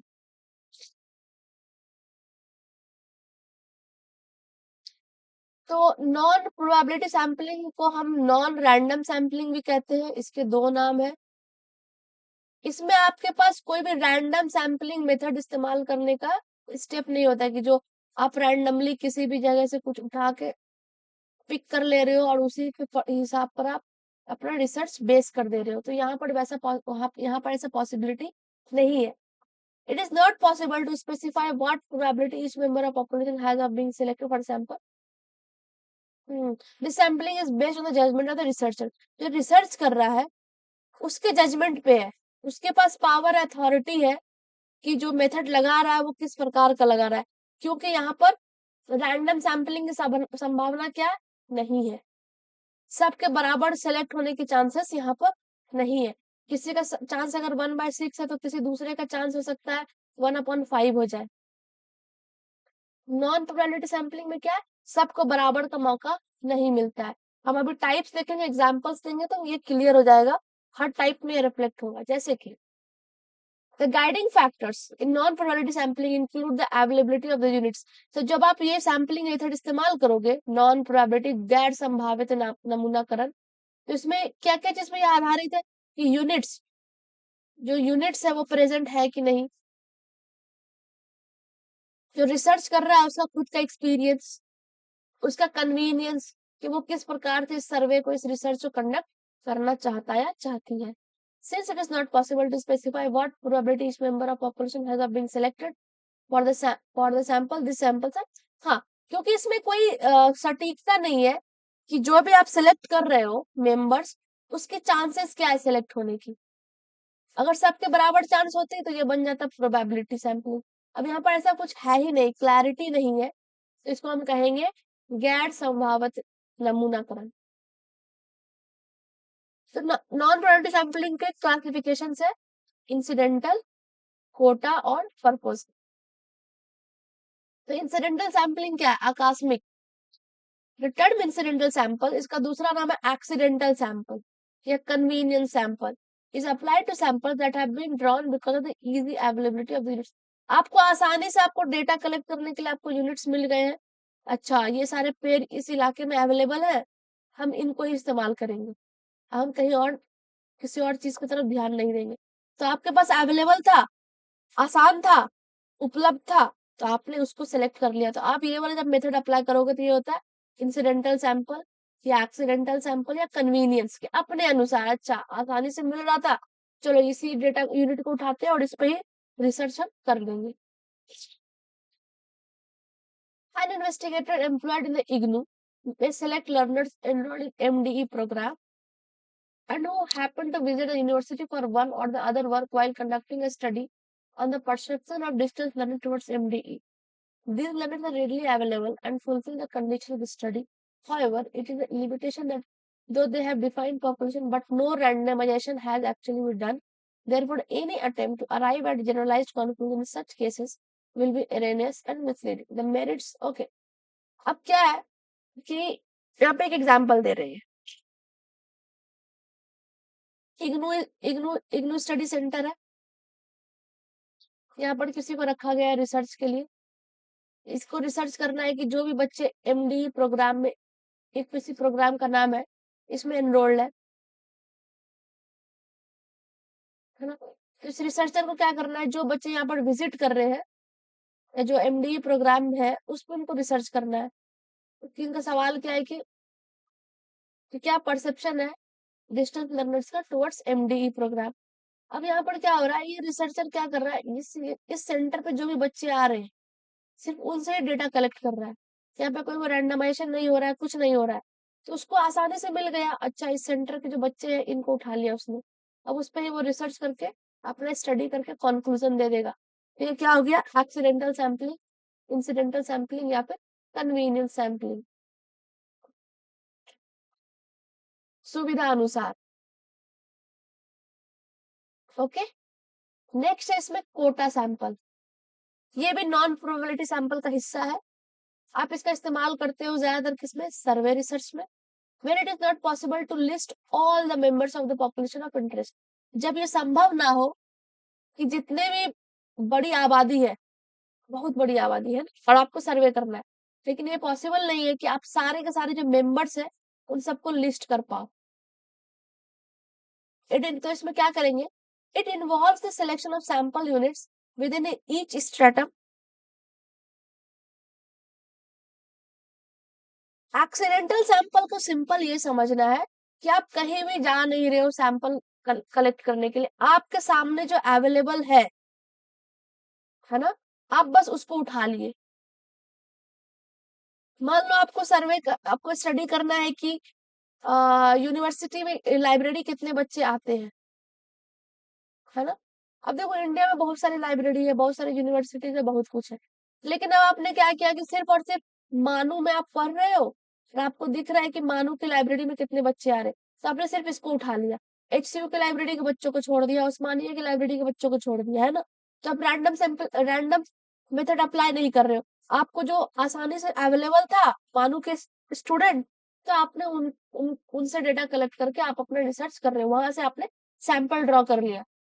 तो ये होता है इंसिडेंटल, कि आपको आसानी से जो मिल रहा है आप उसको पिक कर रहे हो। अब क्लियर है।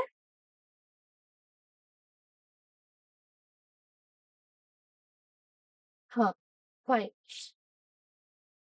अब कोटा सैंपलिंग का इस्तेमाल आप कब करोगे, जब सर्वे रिसर्च जो आप कर रहे हो पॉसिबल नहीं है कि आप सारे के सारे जो पॉपुलेशन जो जिनसे आपको सैंपल ड्रॉ करना है, जिस बड़ी पॉपुलेशन से आप उन सबको लिस्ट नहीं कर पा रहे, तो आप वहां पर इस्तेमाल करोगे कोटा सैंपलिंग मेथड। इसमें क्या होता है, it involves the selection of sample units within each stratum on the basis of the judgement of the researcher rather than on calculable chance of individual units being included in the sample. जो research कर रहा है वो decide करेगा कि जो sample unit draw करेगा वो किस प्रकार का ड्रॉ करेगा, किस तरह का वो स्ट्रेटा बनाएगा, किस तरह के कैटेगरीज बनाएगा, और उसमें वो क्या सैंपल वहां से निकाल कर अपने रिसर्च के लिए इस्तेमाल करेगा। तो ये होता है कोटा सैंपलिंग। जैसे अब एक एग्जांपल है, इससे समझो। Suppose a national survey has to be done, एक बड़े लेवल पर नेशनल सर्वे होना है, तो बहुत बड़ी आबादी हो जाएगी, है ना। तो इसमें पहला स्टेप क्या करेगा कि आप जो आबादी है आप उसका स्ट्रेटिफाई करोगे, अलग अलग स्ट्रेटा बनाओगे अलग अलग, जैसे कि रूरल है, अर्बन, है ना, डिस्ट्रिक्ट्स कौन से हैं। अब आप क्या करोगे कि इन सारे कैटेगरी जो आपने अलग अलग स्ट्रेटा अलग अलग लेयर बना दिए, बड़ी आबादी को छोटे छोटे स्ट्रेटा में तोड़े। अब आप क्या करोगे कि आप इससे कितना सैंपल आप ड्रॉ करोगे, है ना, इससे आप कितना सैंपल ड्रॉ करोगे, आप अपना कोटा फिक्स करोगे। ये सारा का सारा जिम्मेदारी और अकल किसके लिए है, रिसर्चर के लिए। तो यहाँ पर वो सैंपल ड्रॉ करेंगे, फिर वहां से वो अपनी रिसर्च उस पर करेंगे, उस सैंपल डेटा का स्टडी करेंगे, एनालाइज करेंगे और रिसर्च कंटिन्यू करेंगे। ठीक है। अब इसका एडवांटेज क्या है, ज्यादा खर्चा नहीं है। देखो इतनी बड़ी आबादी है इंडिया की, मिलियंस में बिलियंस में आपके पास पॉपुलेशन है। अब आप उसको छोटे छोटे टुकड़े में तोड़ दिए। अब उस टुकड़े से आप छोटे छोटे क्या कर रहे हो, सैंपल्स निकाल रहे हो, और इसी सैंपल्स को आप डेटा को आप क्या करोगे, स्टडी करोगे, है ना। तो ये है, तो ये कन्वीनियंट है, आसानी भी है और ज्यादा सुटेबल है। जहां पर आपके पास जो सैम्पलिंग फ्रेम मैंने आपको बताए थे कल, कि आप लेबल कर देते हो, जैसे कि यहाँ पर एग्जांपल है rural, urban, age group wise, gender wise, है ना। सैम्पलिंग फ्रेम भी आप कर पा रहे हो, तो यहाँ पे क्या सैम्पलिंग फ्रेम को भी करने में दिक्कत है क्योंकि पॉपुलेशन बहुत बड़ी है। तो इस केस में आप क्या इस्तेमाल करोगे, कोटा सैंपल। ये कॉन्सेप्ट क्लियर है, सभी लोग यस या नो बोलो चैट बॉक्स में। डाउट है तो फिर पूछो।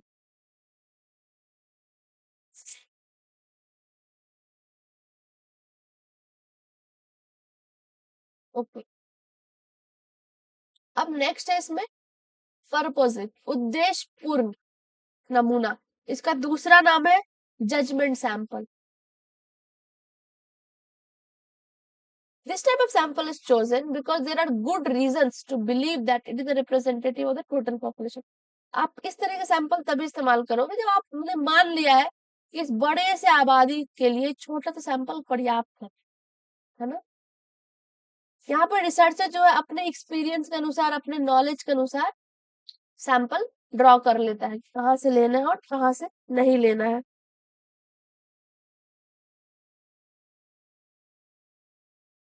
ओके फातिमा, जो तुम्हारा डाउट है मैं सारे लास्ट में समराइज में ये वाला बताऊं कि सारे नॉन प्रोबेबिलिटी सैंपलिंग कैसे हो रहा है। एग्जाम्पल देखो, for study of gifted children the researcher on the basis of his और her past experience select certain individuals giving extraordinary performance in school. अब देखो यही ना तुम समझ रहे नॉन प्रोबेबिलिटी कैसे है। एक है नॉन प्रोबेबिलिटी और एक प्रोबेबिलिटी। प्रोबेबिलिटी सैंपलिंग में क्या होता है, सबके पास सिलेक्ट होने का चांस बराबर होता है। नॉन प्रोबेबिलिटी में क्या होता है, सबके पास सिलेक्ट होने का चांस बराबर नहीं होता है। अब यहाँ पर रिसर्चर क्या स्टडी करना चाह रहा है, गिफ्टेड चिल्ड्रन, जो बच्चे बहुत ही प्रतिभाशाली और तेज बच्चे हैं उनके लिए। तो अपने एक्सपीरियंस के हिसाब से कुछ लोगों को चुनेगा अपने मन से, इसको चुनेगा, इसको छोड़ देगा, फिर किसी और को चुनेगा। जब तो इसके इस वाले बच्चे का सिलेक्ट होने का चांस 0 हो गया है ना। जब इस तरह का चीज होता है तो वो कहते हैं नॉन प्रोबेबिलिटी। इसको आपने बाहर ही कर दिया, आप इसको सिलेक्ट ही नहीं कर रहे हो। आप अपने मन से इस बच्चे को सिलेक्ट कर लिए, इसको सिलेक्ट कर लिए, किसी को छोड़ दिए। तो जब ऐसा चीज होता है तो ये होता है नॉन प्रोबेबिलिटी, कि सबके चुनने की संभावना बराबर नहीं है। रिसर्चर अपने मन अनुसार, अपने एक्सपीरियंस अनुसार वो चुन रहा है।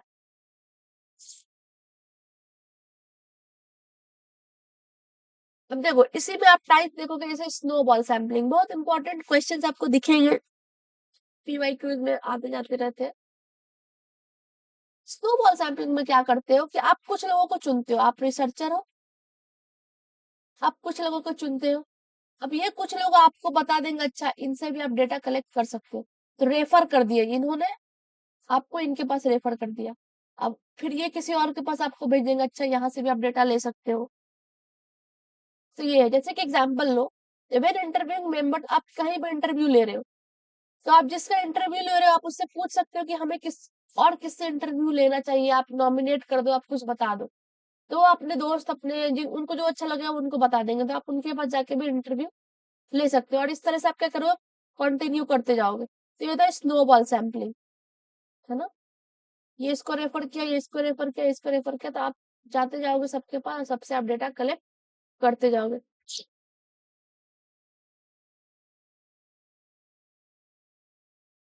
Snowball sampling is most useful when we do not have access to sufficient people.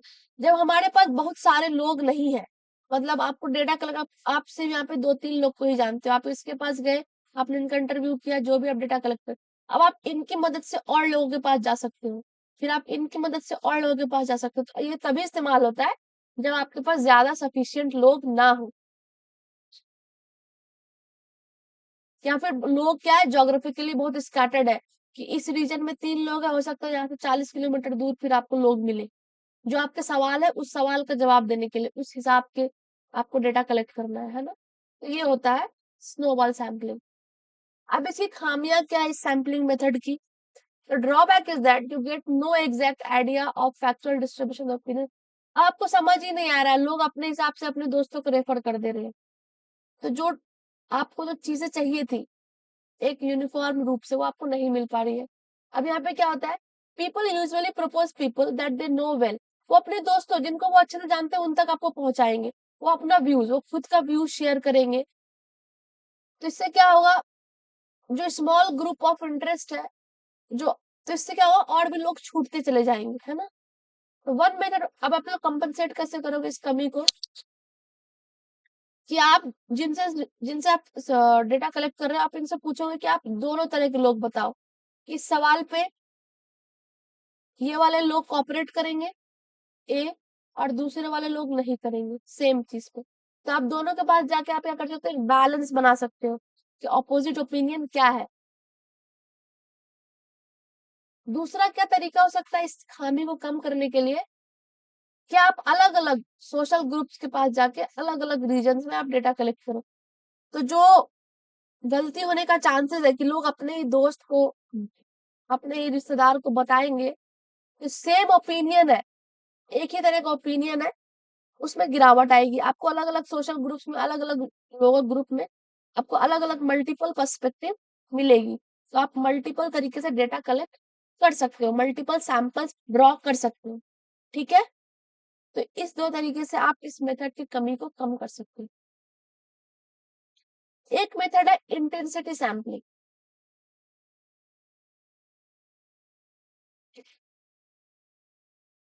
This refers to selecting information. आप सेलेक्ट कर रहे हो तो नॉन प्रोबेबिलिटी है।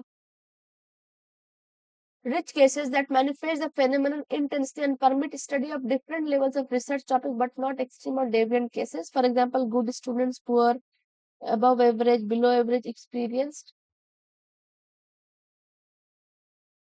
यहाँ पे से एग्जाम्पल है, वन में कलेक्ट 50 केसेस।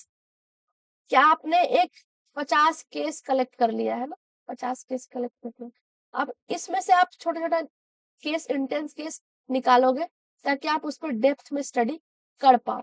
तो जब आपको डेप्थ एनालिसिस चाहिए, एक गहराई में आपको स्टडी करना है, तो आप इस्तेमाल करोगे इंटेंसिटी सैम्पलिंग में। मतलब क्या होगा इसमें, पहले एक बड़ा सा पॉपुलेशन, इसमें से आपने एक सैंपल लिया, इस सैंपल को फिर आप छोटे टुकड़े में तोड़ोगे, फिर इससे आप एक छोटा सा निकालोगे और उस पर आप क्या करोगे, डीप स्टडी करोगे, इंटेंस स्टडी करोगे, एकदम फोकस्ड। तो ये होता है इंटेंसिटी सैम्पलिंग, जब आप इस तरीके से सैंपल ड्रॉ करते हो। एक है होमोजेनस सैम्पलिंग। इसमें क्या करते हो, आप सेलेक्ट करते हो पार्टिसिपेंट्स को जो कि सिमिलर है, उनके एक्सपीरियंस सिमिलर है। मान लो सारे बच्चे मानू में पढ़ रहे हैं, है ना, तो मानू में पढ़ने के उनके एक्सपीरियंस सिमिलर हो सकते हैं, एक जैसे हो सकते हैं, पर्सपेक्टिव हो सकता है उनका एक जैसा हो, सोचने समझने का तरीका एक जैसा हो। इससे क्या हो, जो वेरिएशन है, जो भिन्नता है, जो डिफरेंसेस है, वो कम होती है। तो इससे आपका जो डेटा कलेक्शन और एनालिसिस है वो आसान हो जाता है ना। जब जैसे ही वेरिएशन कम होगी तो आप ज्यादा इजिली डेटा कलेक्ट करके उसको होमोजेनसली स्टडी कर सकते हो। फॉर एग्जाम्पल, आप सारे के सारे जो बच्चे बीएड में एनरोल्ड है उनको ही ले रहे हो, तो जो बीएड में पढ़ने वाले बच्चे हैं उनके एक्सपीरियंस सिमिलर तरीके के होंगे, उनके सोचने समझने का तरीका सिमिलर होगा, वो पॉलिसी मेकिंग पर क्या सोचते हैं एजुकेशन के फील्ड में सिमिलर होगा। तो इससे क्या होता है, जो भिन्नता है, जो डिफरेंसेस है वो कम हो रही है। जब डिफरेंसेस कम हो रही है तो आप कम समय में अच्छे से स्टडी कर सकते हो जो सैंपल ड्रॉ कर रहे हैं उस पर, और एनालाइज कर सकते हो। तो ये था आपका होमोजेनस सैम्पलिंग, कि आप सिमिलर चीजों को सेलेक्ट कर रहे हो। जब आप यहाँ पे सेलेक्ट कर रहे हो अपने मन से, तो ये क्या होगा, non probability.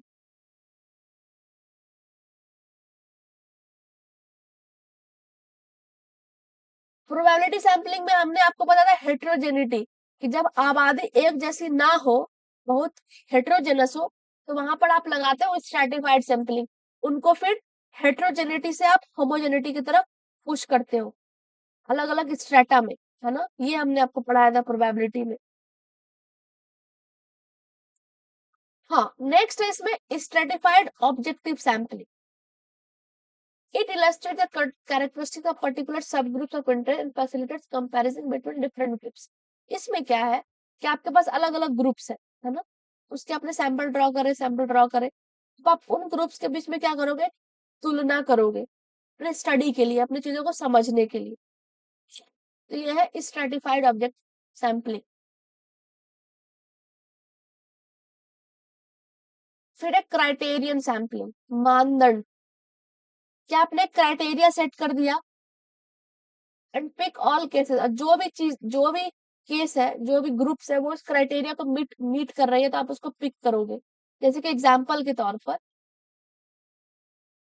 all distant tutors with 10 years of experience, all distant learners who dropped out from the formal system but completed the program through distance mode।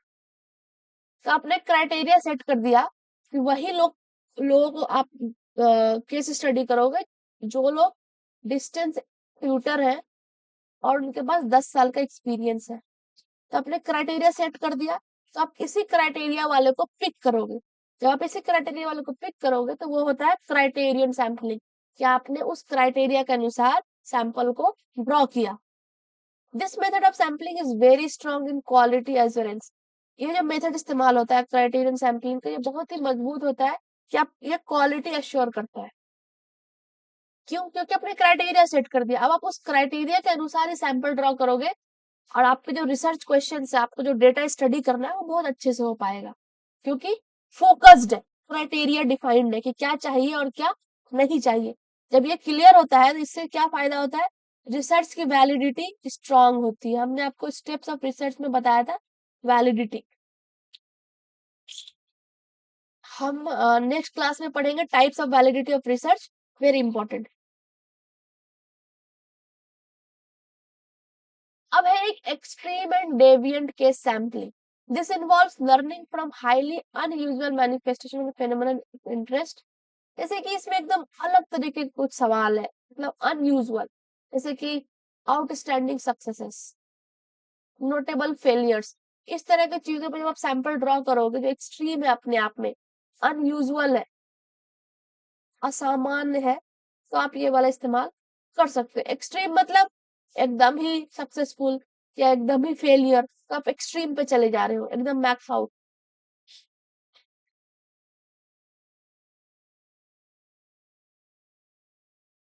Okay, अब the non-probability samples are generally considered to be convenient when the sample to be selected is small and the researcher wants to get some idea of the population characteristics within a short time। तो जितने भी अभी हमने आपको non probability sampling के methods बताए, ये तभी इस्तेमाल करता है रिसर्चर जब उसका सैंपल जिसको वो सिलेक्ट करना है वो छोटा हो और कम समय में वो करना चाहता है, उसके पास ज्यादा समय नहीं कि वो ज्यादा बड़ा सैंपल ड्रॉ करे। तो इस दो कंडीशंस में ये वाले मेथड्स आप अप्लाई करते हो। तो इस केस में द प्राइमरी ऑब्जेक्टिव रिसर्चर का क्या होता है कि वो समझना चाहता है प्रॉब्लम क्या है, समस्या क्या है, कुछ छोटे से सैंपल को लेकर। हो सकता है उसको बाद में वो उस प्रॉब्लम को और बड़ा करके और अच्छे से समझे, लेकिन कम समय में अगर आपको गैप देखना है, समझना है कि क्या क्या पॉसिबल रिसर्च क्वेश्चंस हो सकते हैं, क्या पॉसिबल सैंपल ड्रॉ कर सकते हो आप, तो आप ये मेथड इजिली लगा सकते हो। अब नॉन प्रोबेबिलिटी सैम्पलिंग मेथड की सीमाएं क्या है, कमियां क्या है? क्योंकि ये नॉन प्रोबेबिलिटी सैम्पलिंग मेथड है, यहाँ पर कोई भी थ्योरी, जो स्टैटिस्टिकल थ्योरीज है बहुत सारे, वो अप्लाई ही नहीं हो सकता। तो इससे क्या हो गया, आप कॉन्फिडेंस ही नहीं दिखा सकते हो कि जब आप डेटा कलेक्ट किए हो उस सैंपल से, क्या आप उसको जनरलाइज कर सकते हो पूरे के पूरे पॉपुलेशन के लिए, है ना? क्योंकि नॉन प्रोबेबिलिटी सैम्पलिंग क्या करता है, रिप्रेजेंटेटिवनेस नहीं है, कि वो पूरे के पूरे एंटायर पॉपुलेशन को रिप्रेजेंट नहीं करता है, क्योंकि आप चुनते हो ना अपने हिसाब से। जब आप चुनने लग जाते हो तो वहां पर आप जनरलाइज नहीं कर सकते हो। तो ये इंपॉर्टेंट है कि इसको आप जनरलाइज नहीं कर सकते हो फ्रीली कॉन्फिडेंस के साथ कि हम इसे कर सकते हैं या नहीं। नेक्स्ट है the selective sample based on convenience affects the variance within the group as well as between the groups. Further, there is a statistical method, जो सैम्पलिंग एरर्स होंगे आप उसको भी नाप नहीं सकते हो, कितना एरर हो रहा है इस रिसर्च में, ये सैंपल ड्रॉ करने में। कई बार आप जो सैम्पलिंग फ्रेम आप जो बनाते हो, जो आप सैंपल ड्रॉ करते हो सकता है वो पूरे के पूरे पॉपुलेशन को रिप्रेजेंट ही ना करे, तो इससे भी क्या होगा, आप जनरलाइज नहीं कर सकते हो। देखो सब इंटर रिलेटेड है आपस में। ये हमने आपको बताया कि अभी कोई भी सैम्पलिंग मेथड इस्तेमाल करते हो तो वो किस पर आधारित है और किसी भी गुड सैंपल का कैरेक्टरिस्टिक्स क्या है। तो ये क्लास हुआ खत्म सैम्पलिंग मेथड। अब किसी के कुछ डाउट्स है, कुछ भी है तो आप पूछ सकते हो।